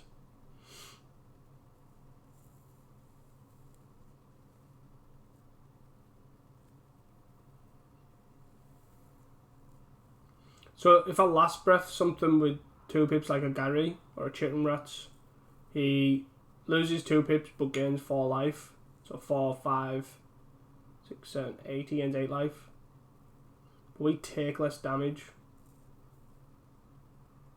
I think I'm happy with him gaining 6 here. That's fine. Obviously, just not don't want to just get flooded here. So I'm just going to attack for 4. Preordain's a great draw. Someone will look at casting after we've attacked here.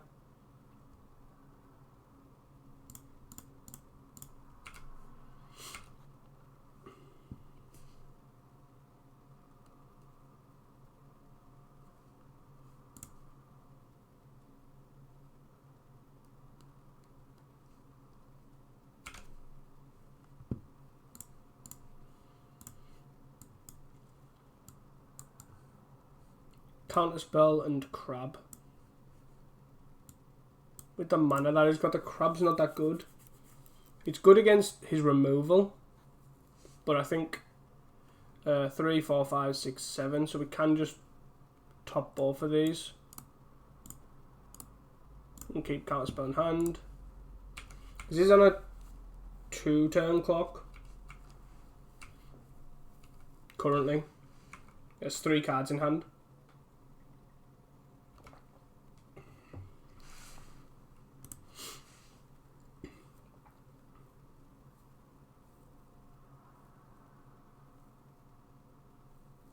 This is another Gary. So this will just Counterspell.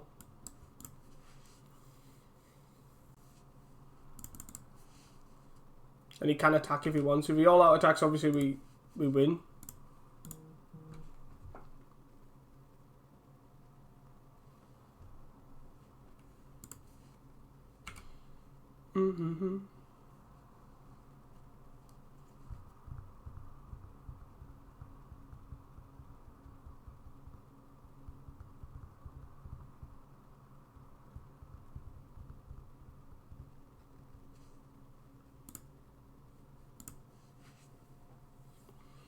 Might have lost what his plan of attack is here. Could have You're Already Dead, maybe.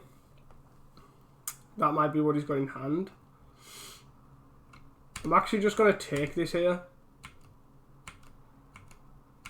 And then if he lets us untap, then we have Crab. And we just attack all out.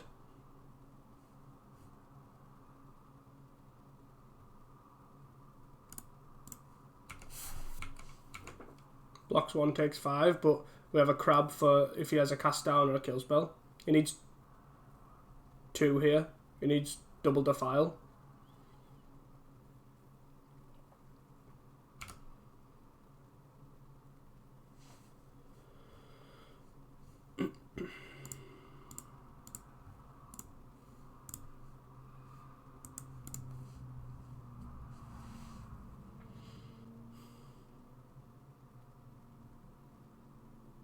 Nice.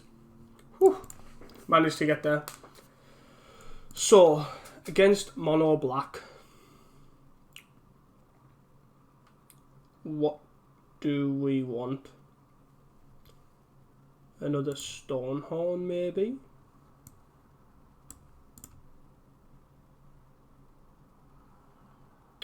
And take out a Journey.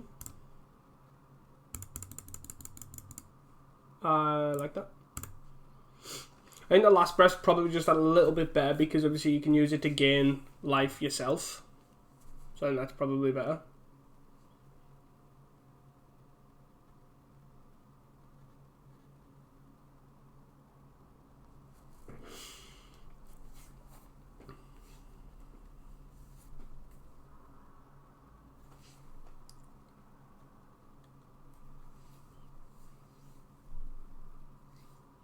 I think this hand's capable. 2 lands and a companion.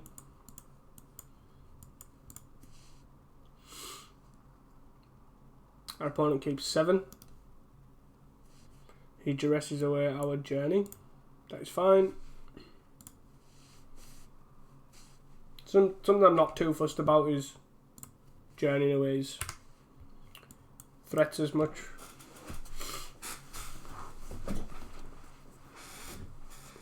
Like, Stonehorn's not the best thing to answer him because obviously you can just Gary.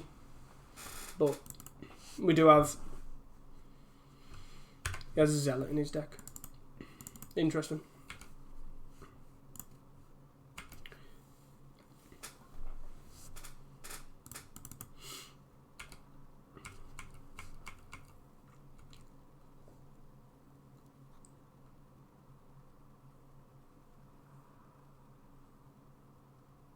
Rager here.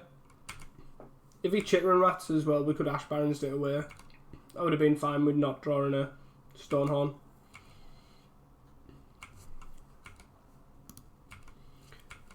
Zealot gets in.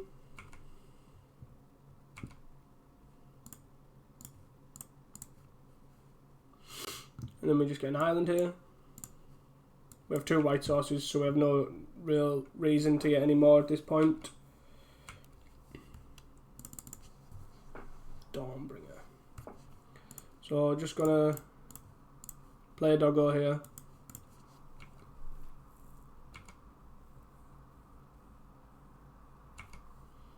There's our 4th land drop, which is nice.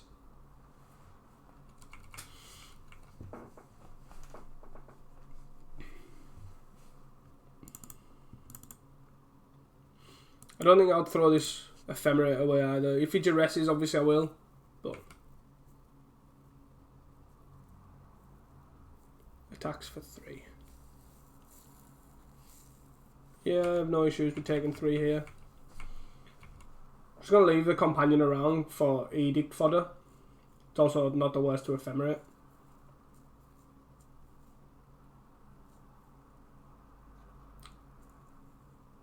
Oh wow. So I guess we just do this. Fortunately we can't crab. That would have been great. So we just got 2, right? Discarding 2 here. Probably. Definitely a Dawnbringer. Maybe a Stonehorn. Maybe another Dawnbringer.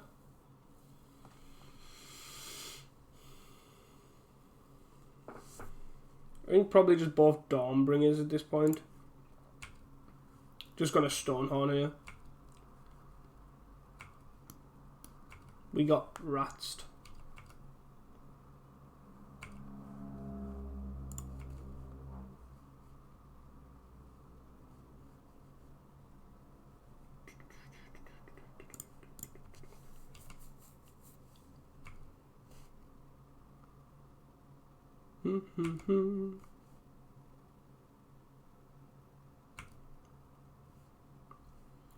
Lated in is also a good draw here.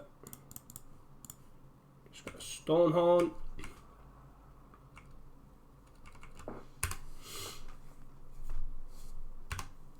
So far he's bought in Duress and the Shinobi.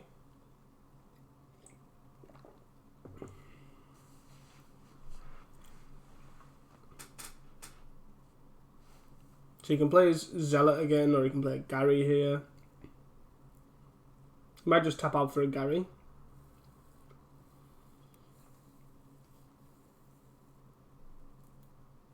If he plays a Chitin Rat, I'm just going to put the Later Dinner on top. Just hide it from Duress. Not that it really matters that much, because he most likely will Duress before ratting.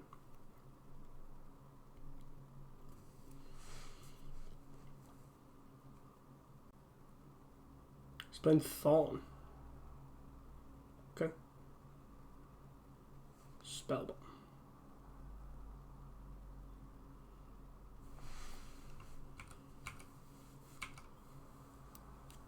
So we're just going to play an Archaeomancer here and force him to pop this Spellbomb.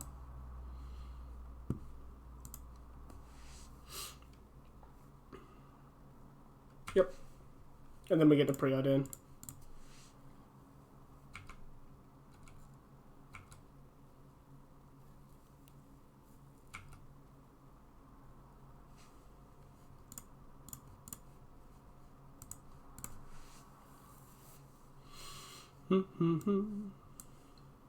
A land and a doggo.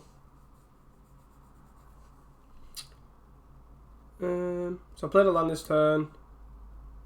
I think weirdly enough, I just want to top both of these. I don't think I'm in that awful of a shape here. I'm not going to try and take the Monarch here just yet. I'm not going to try and play that fight. Obviously, you can now attack with 5 cards in hand, so you could easily just play 3 kill spells and get us. Maybe I should have put the companion on the second, if that was the case. Defile, kill that. Okay.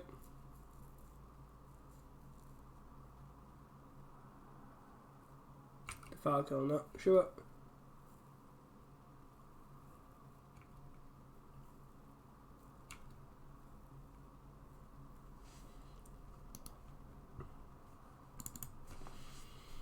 So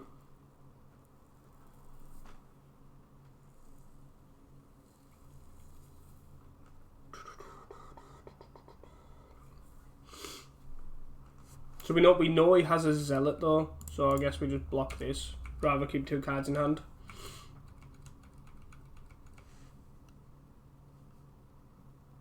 Chitin Rats is fine.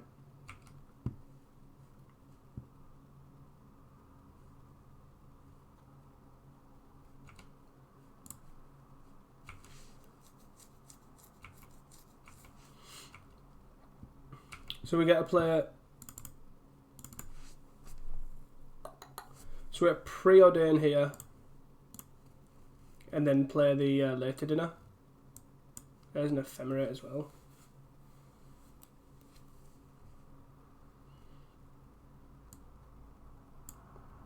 This Chitin Rats was absolutely brutal for us.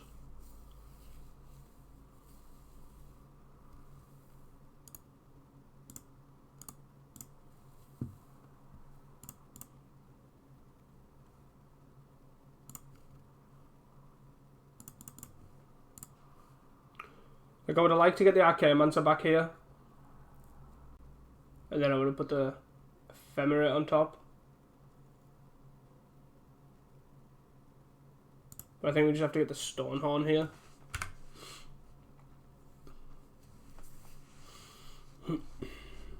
It is annoying.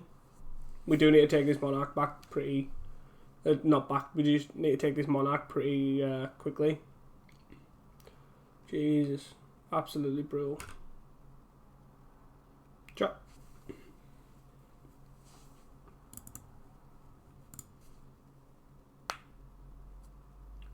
There's the Zealot that we knew about. Please don't have a kill spell for this. Dress whiffs.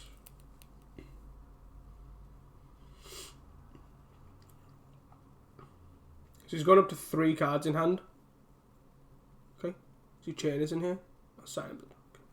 Let's go up to 4 cards in hand.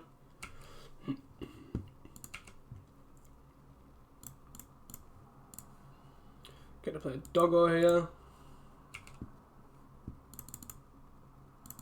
Archaeomancer is a really good draw. So I think we start by Ephemerating this.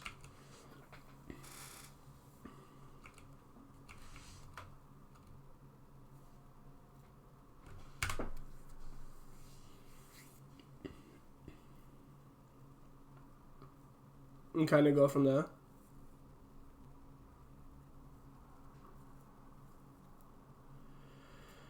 Cast down on this isn't great, but still something we can work around. As long as this Ephemerate goes off, I think we're pretty happy here. Gary, 2, 4, 5, 6, 7, 8, 9. We got 4, so I guess we do this. Obviously we can't Stonehorn.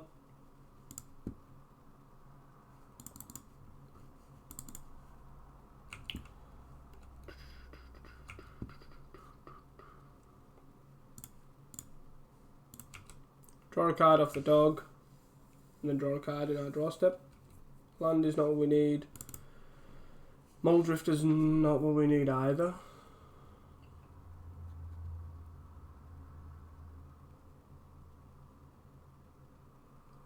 So we're on 7. So I guess we just play Muldrifter here. So we're on 8 with this land drop.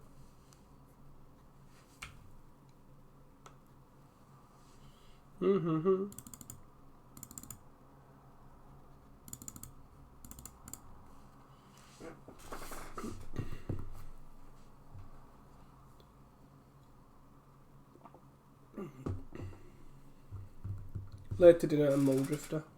So Later Dinner is obviously good. 1, 2, 3, 4, 5, 6, 7.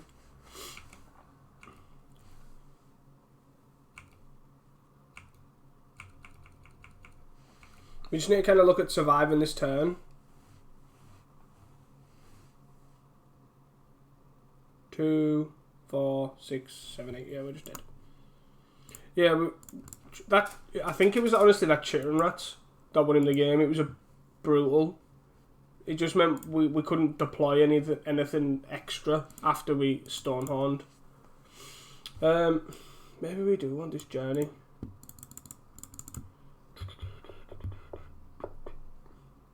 Obviously, Holy Light's like bad. Tormod's Crypts. It's still pretty bad. Like, I think the Dawnbringers are probably just better.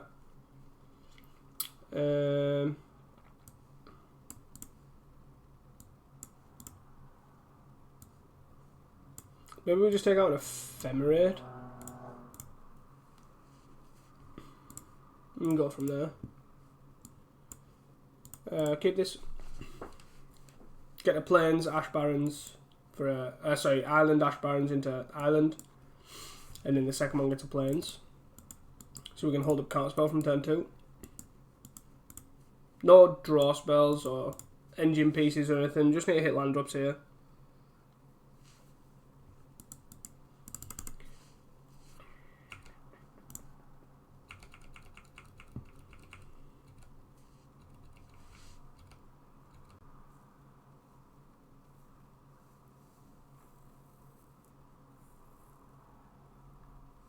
Duress. Spellbomb.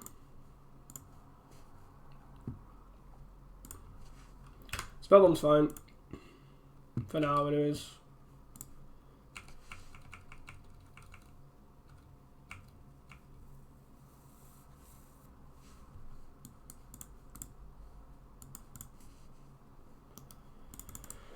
Zealot.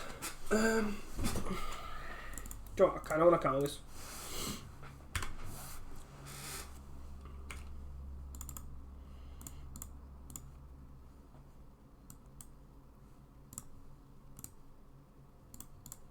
Maybe that was bad, obviously knowing I was going to draw a dog here, but I think that's fine. Moldrifter. Go. Drawing on tap land here as well, we could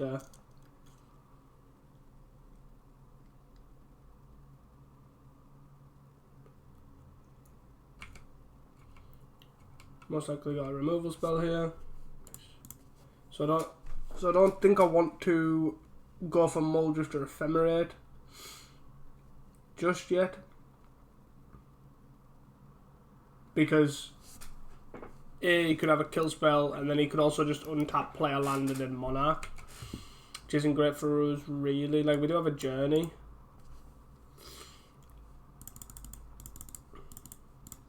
I counted this because it's quite possible they just could have a clunky draw, it smooths it out, and then it could be they're just relying on this to, like ninjutsu with the Shinobi. I think I just want to hold up counterspell because they are very 3-drop heavy, so this land untapping is probably quite crucial to them.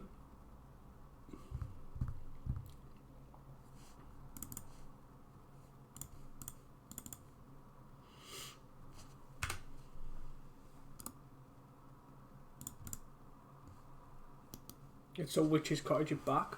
Okay. So you could have a Defile here. If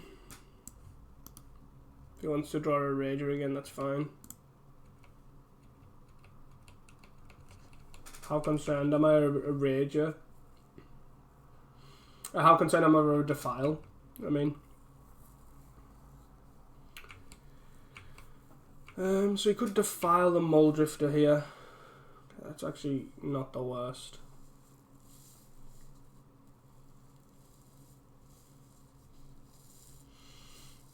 And for to draw an untapped land.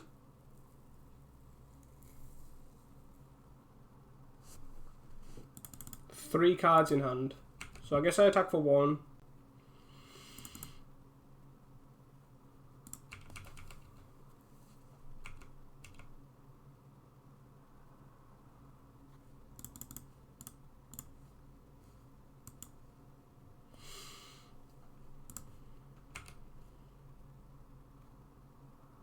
No lands there. I think I'm just going to go for this, you know. If he's got a Defile, he's got a Defile. Nice.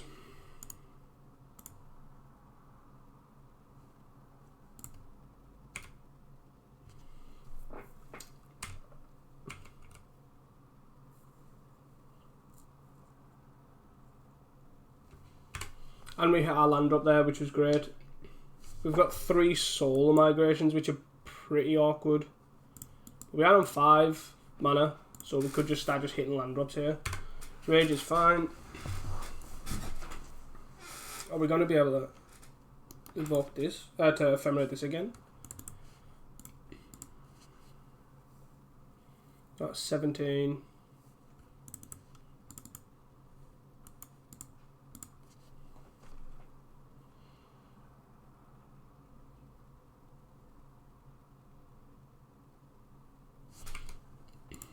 I think I am going to just hit this Mole Drifter here. Just keep the cards coming. Preordain and Crab.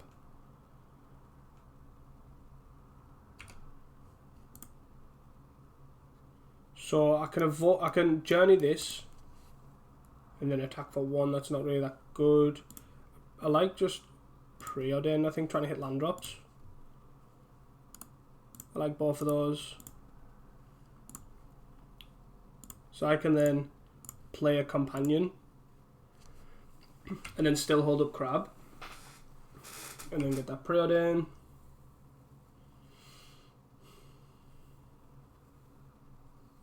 I think at this point I'm discarding a companion. The 2 journeys are pretty reasonable. The Preordain's good. So is the Crab and 3 souls. I can just start hard casting souls at this point.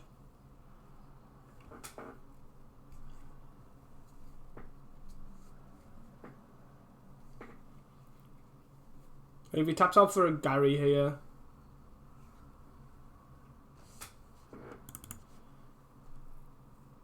Suffocating Fumes.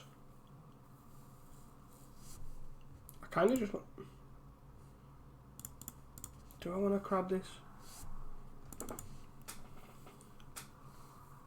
He's really concerned over these companions. I'm just gonna crab this. Weirdly enough.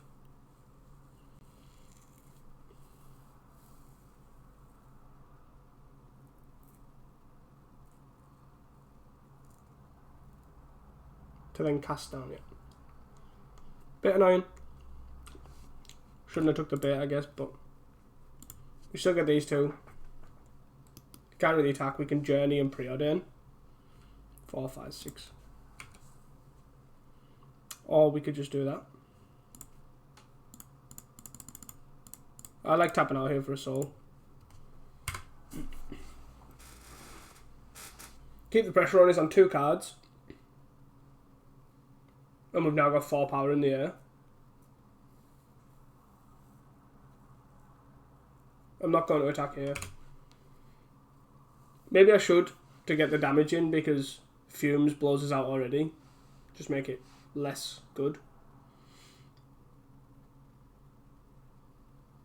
Is this a Gary?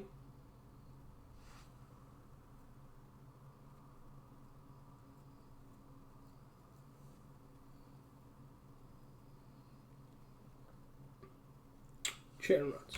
Okay.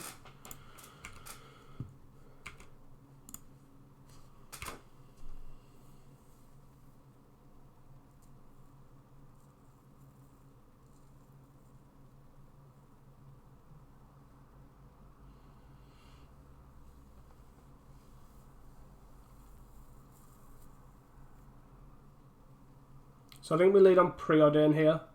Well, first of all we attack, then we preordain, and then we look at journey in the children rat.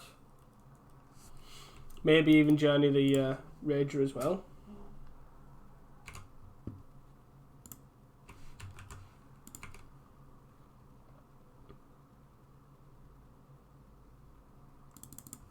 Just gonna hit for 4 here.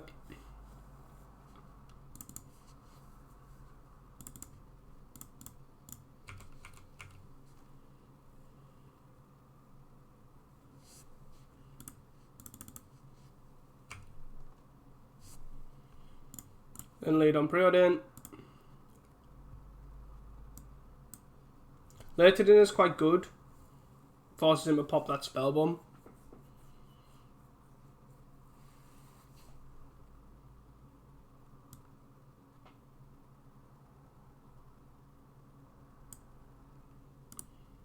guess we put both of these on top.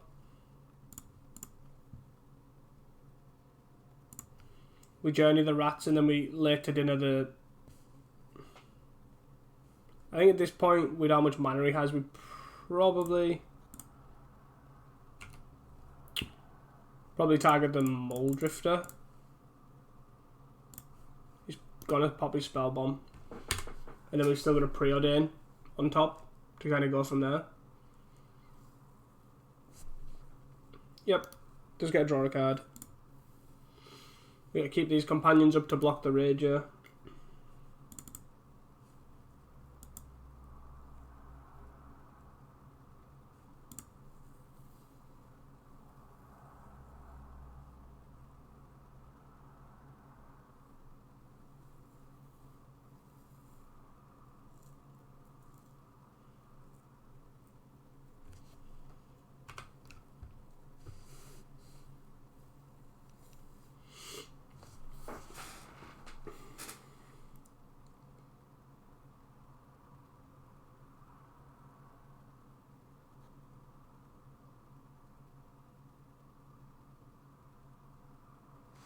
Here to Gary for 3 here. Puts him back to 16. We can journey this.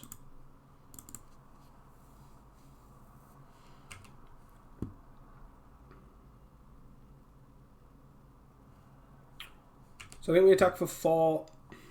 Attack for 4 first.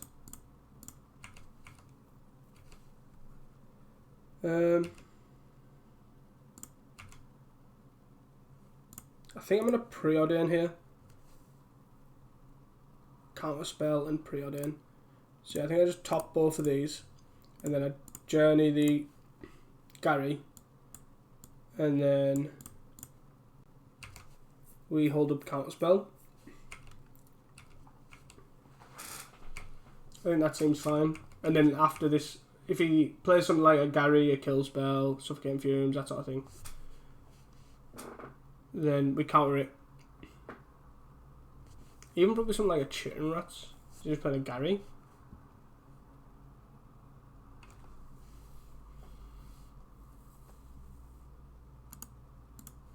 Yeah. So we just counter that. And then we have a Preordain up. But we just attack for 4 and just jam another Soul.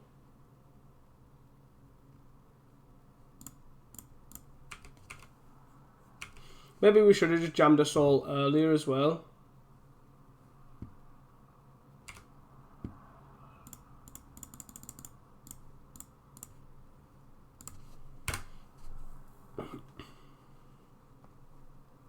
This puts him on dead next turn, but also puts him on a 2-turn clock if he just has Fumes.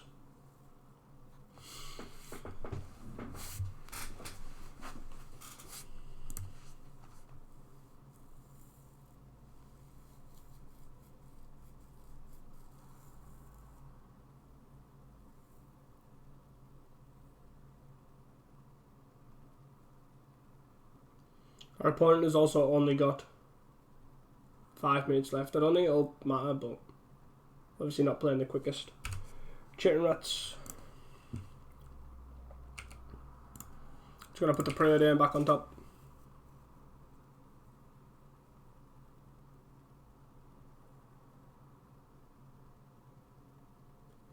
Cast down that, show it.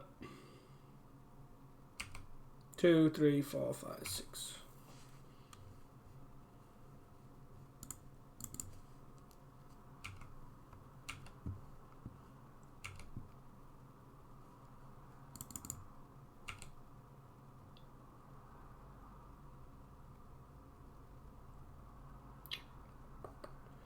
So I'm just going to attack for 6 here.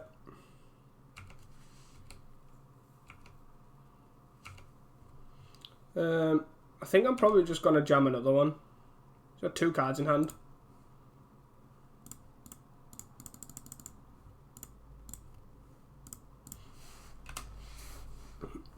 Just jam here. Again, he needs Suffocating Fumes plus an answer. Nope. Okay, nice. There we have it, guys. That is round 4. We're currently 3-1. See if we can pull back the 0-1 start. And I'll see you guys for the final round. Hi guys, welcome back to the last round. We are on the play here, and we are definitely mulliganing this hand. I'll happily keep this. I think we can send back the Ash Barons here and just lead on Island Preordain. These are both fine in the blind.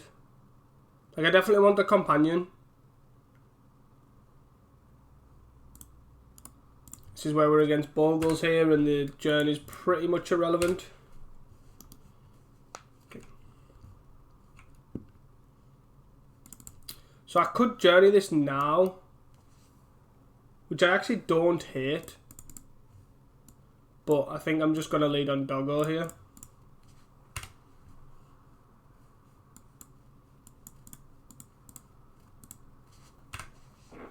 He does most likely a ninja here. Okay, that's what I was hoping for. The reason I didn't journey here was because I'm hoping that it was the bad one. So we get a journey here.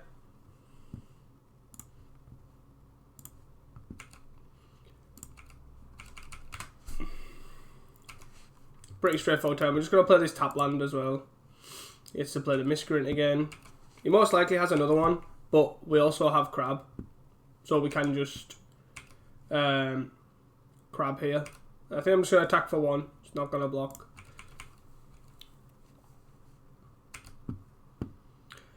And we will...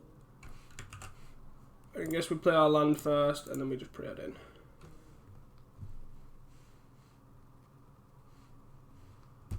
Spellstutter.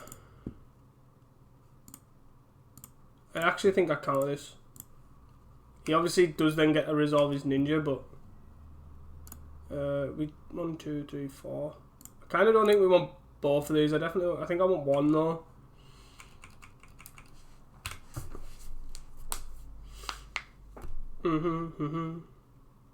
Ponder.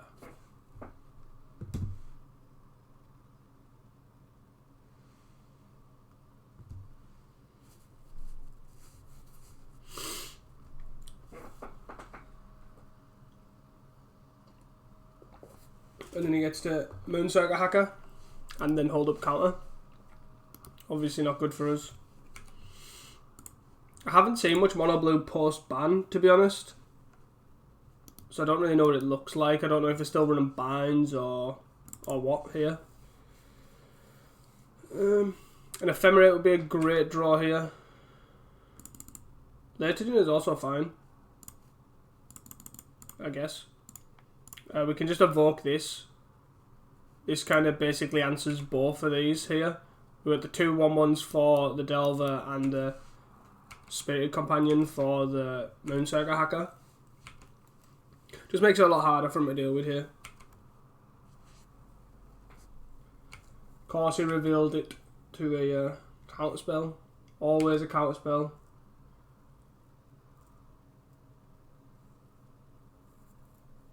Attacks with the 3/2. So yeah, I am actually gonna... I'm just gonna do this. If he wants to snap or what have you, crack on. Mutagenic Growth's fine. If he's playing bad cards in his deck, that's not the worst for me. He obviously has a counterspell in hand as well. So I do kind of need to hit land drops to be able to late to dinner and Crab.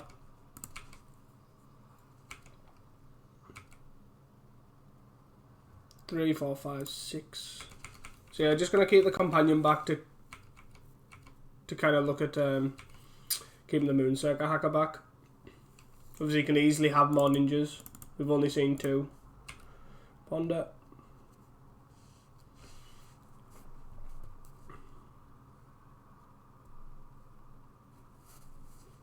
If we hit another land drop here, it'll be good because we can actually late to dinner then Mirror Shell Crab.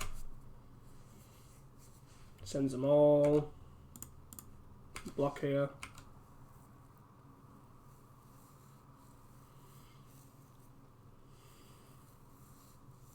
So I can counter this ninjutsu but then obviously the later dinner doesn't resolve. So I guess we'll just let it resolve. Interesting, decide to attack all out there. Untap land. Okay. So now we're alerted into this soul here. And then he gets a counter spell.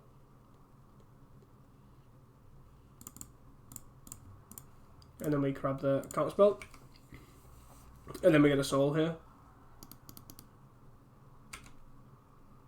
Bit awkward if he has another mutagenic.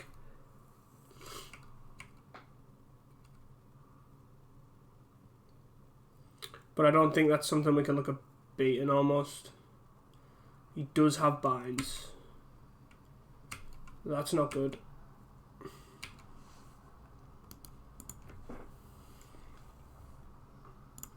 So we can look at trying to trade with the Delver or the Ninja. I think that's our best bet. I don't think we're gonna like block the fairy, block one of these, and go need to kill one of them. So with that being said, we have more answers to Ninja than we do Delver. So I guess we kind of do this. We take 3 here. There's obviously keep getting a draw, which is an issue. There you see is back.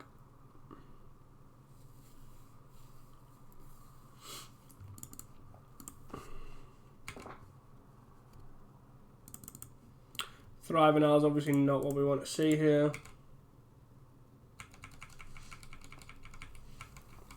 We're getting hit for 4 and we're going up to 10. So we do have a turn or 2.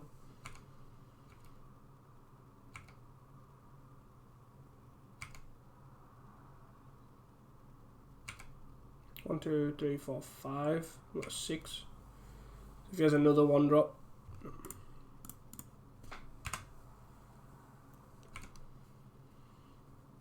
Muldrifter. So yeah, we're just gonna cast this. He has a counter, which he most likely does. Sure. We have 2, 3, 4, 5. So we have a turn. Unless he has another. Yeah, wait it.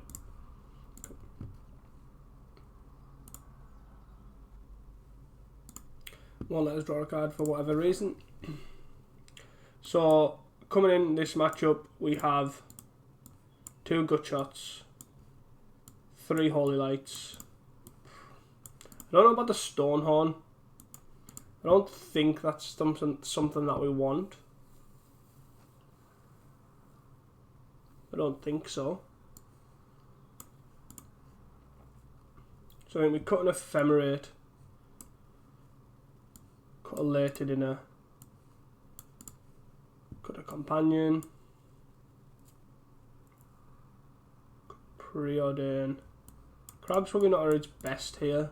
It's got like cute tricks like countering a Delver trigger, countering a Ninjutsu trigger. But other than that, I don't think it's great. But I could also maybe see cutting a Stonehorn. But I think that's probably not where we want to be. Maybe we do keep the Companion and take out the Stonehorn. I think that's probably fine. I don't think having Stonehorn like loops is where we want to be. Obviously they keep like fairies and ninjas and stuff about, so it just needs to. Oh dear. Like we'd obviously snap keep this if this had 2 lands, but obviously does not. This hand's fine. We're definitely keeping it. Looking at what we're cutting here, we're putting back. Sorry, we are keeping the lands, keeping the Preordain. Probably the Later Dinner that's going to go here, in all honesty. Could also say the Ephemerate. But I think the Ephemerate just has too much upside with other options.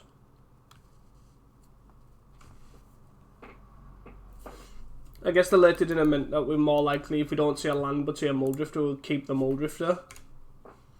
Potentially. Not that we've bought a Muldrifter like, but...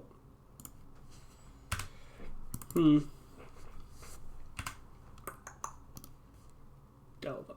So I'm just gonna journey this. I'm definitely going to journey it now.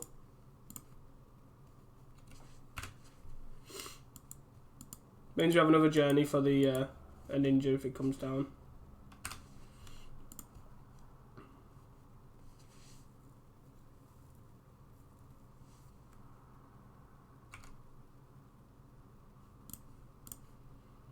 Preordain. So these are both cards that we want to keep, so we're going to top. I don't want to journey this, so I guess we're just going to do this again. Holy Light's also a good draw. I don't want that in my hand just yet. Just going to top.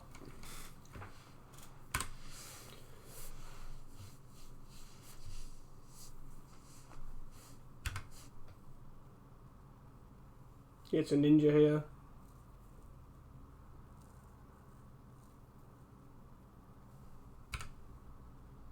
He is holding up counter magic.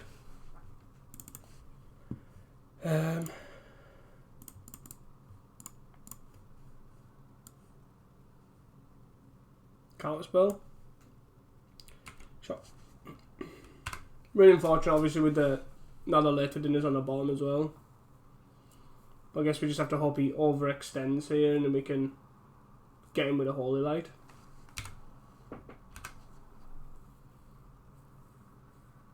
So he's actually just looting here. I'm concerned about Spire Golem as well, so I don't think I want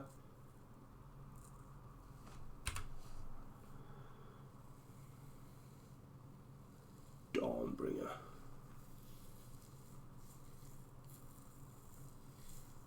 Dawnbringer's good, but gets countered by Fairy. By the Spellstutter Sprite. Oh, only if we had another land here, we could have baited out count. He's only got 2 cards in hand, so I guess I'm just going to Holy Light now. If he has another counter spell, there's nothing I can do. So we just kind of got to hope that this resolves here. Nice. And that's where we're going.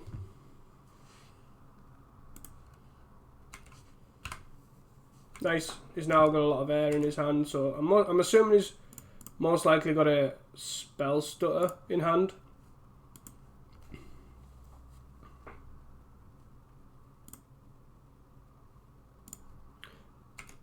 I don't need to exile anything from the bin, I don't think. You might look at end of turn spell stutter, but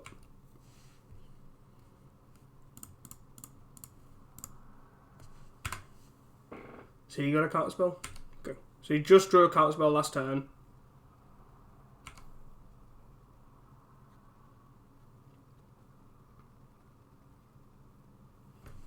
I'm assuming he's digging for a ninja here.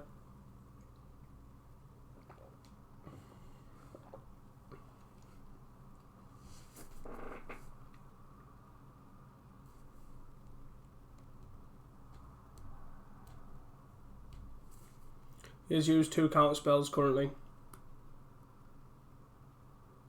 He chose to shuffle. Fairy Seer, sure. And he's got 1 card in hand.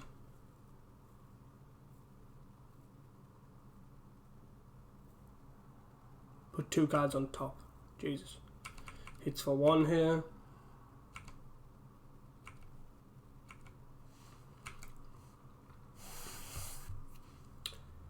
We're 1 mana short of this, so I guess we actually just journey this. We don't want this to be put back in his hand. Like I can block a Deep Hours. I can block a Deep Hours and I can also Ephemerate to flicker it to kill Moonsacre Hacker.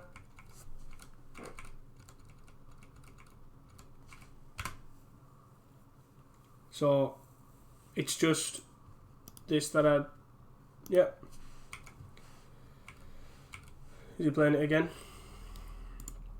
So he's got both cards that he topped. I'd assume one's some piece of interaction.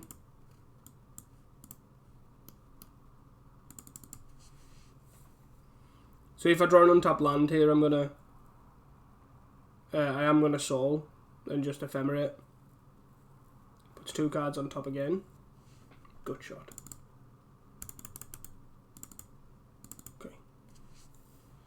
So, given that I think I just passed the turn, don't attack. This holds back a Moonsaker Hacker.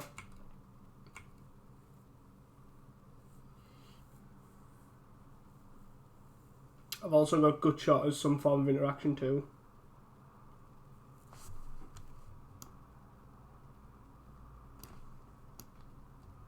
Whenever you draw your second card each turn, attach this. Sure.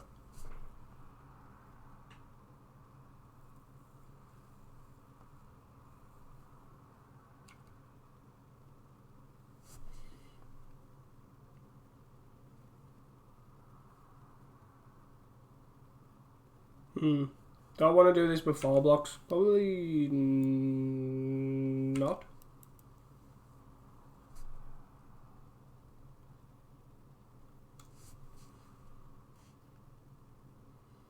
Ninjutsu is fine.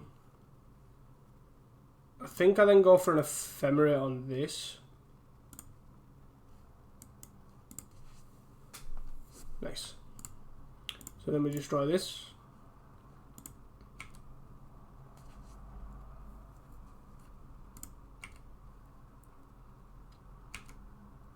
And then we don't need to kill this with a Gut Shot, we can just kill the Fairy Seer with the Gut Shot.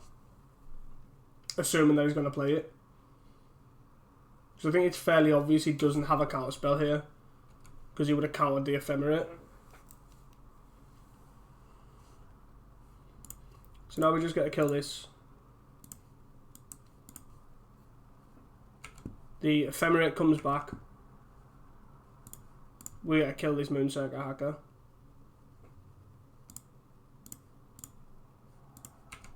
And then we get the Soul here. Doggo. No, I think we just Soul. We make 2 1/1s. It's got 1 card in hand. Just a hard cast of a ninja. So there's one Journey and 1 Last Breath in the deck to try and answer that. Obviously we have also got the 1/3. We're now hitting our land drops. Just going to hit for 2. I don't need to attack with the Dawnbringer Cleric, I'll just use it to block the ninja. He's probably going to naturally equip this though.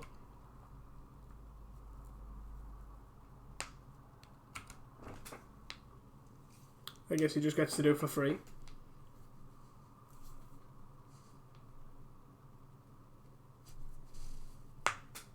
So that becomes a 3/4.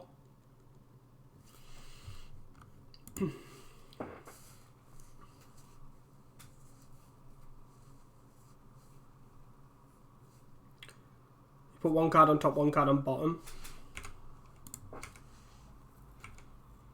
So I guess I'm going to block this with a companion here.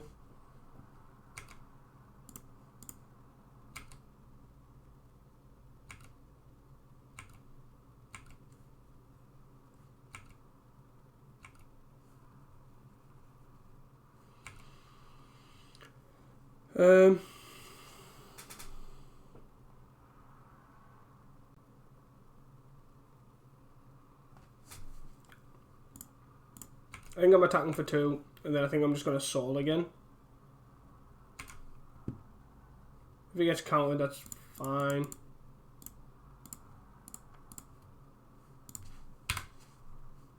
Cool. We don't obviously have an Ephemerate.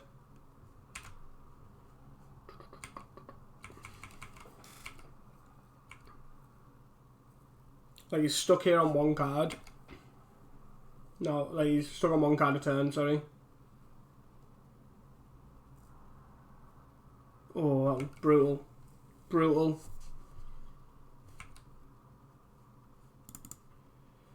Am I blocking this? I don't think so. I think I can take 1 hit here.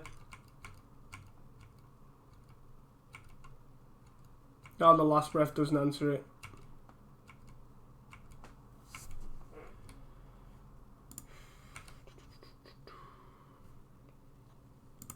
It's not what we want. So I am going to block it this time and then Ash Barrens.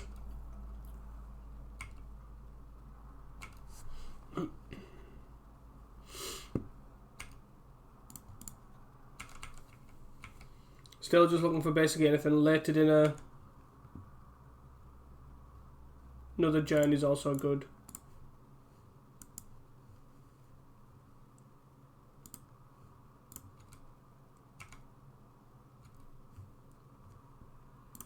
Or more lands. It's also an option.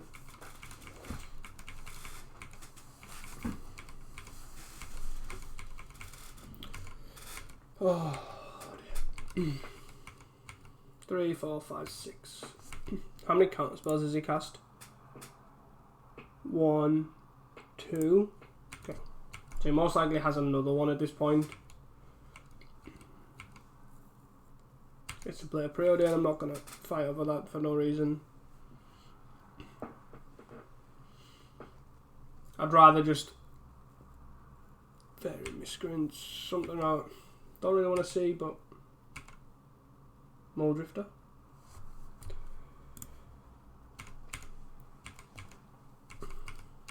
This is the problem with this deck and why I'm hesitant on putting more lands in. It seems to have this weird mana issue that I can't seem to shake, where there's no in between. You either get flooded or screwed. So be interested. It is interesting to see, but like I don't know how to tackle this without putting a bunch of tap lands in that just kind of make your draw unplayable. Yeah.